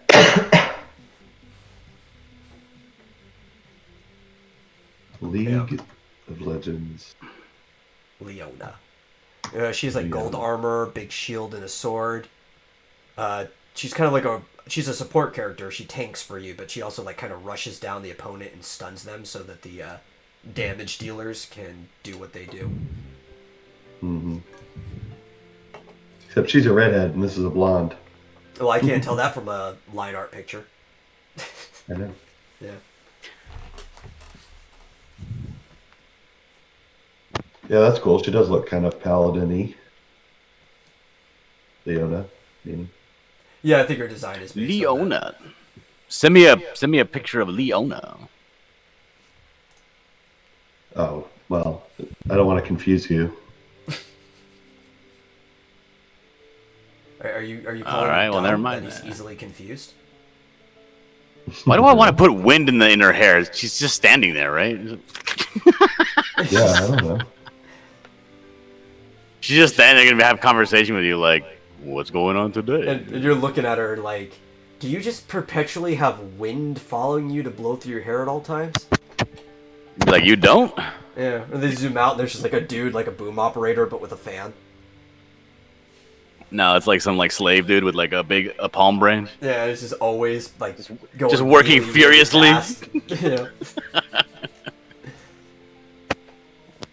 Actually, that's something I kind of want to see sometime. Like a knight walking around with his squire, like carrying all his stuff and like fanning him and crap, and just trying to like make his cape billow to make his appearances more dramatic. And there's this poor guy just like a giant backpack as big as he is with the crap this guy's making him haul around, just furiously waving a fan and struggling to keep up. Be like in Monty Python when they got the coconuts. Uh-huh. I don't like any of these pictures of her, John, but I'll send you one. Oh, if she's ugly, don't send me nothing. I like her pool party outfit. Oh, does she have elf ears? Leona? No. I don't want to draw no elves. Leona's a human. I don't know why you're seeing pictures. Oh, she does have those. She does have those. Maybe it's these. I don't know what they're called. The little things over her ears with the spikes that John had. I'm On there.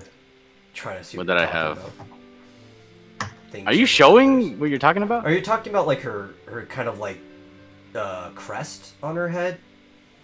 Because guess. she kind of has like these Valkyrie, that's a Valkyrie type crest coming off.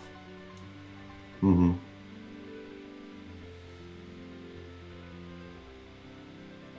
Ooh, I got a photo from Marsupio. Let me go look.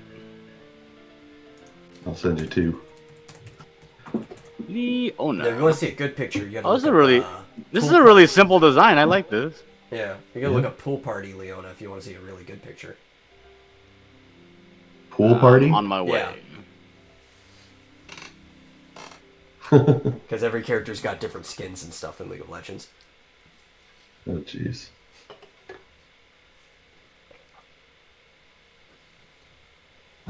God.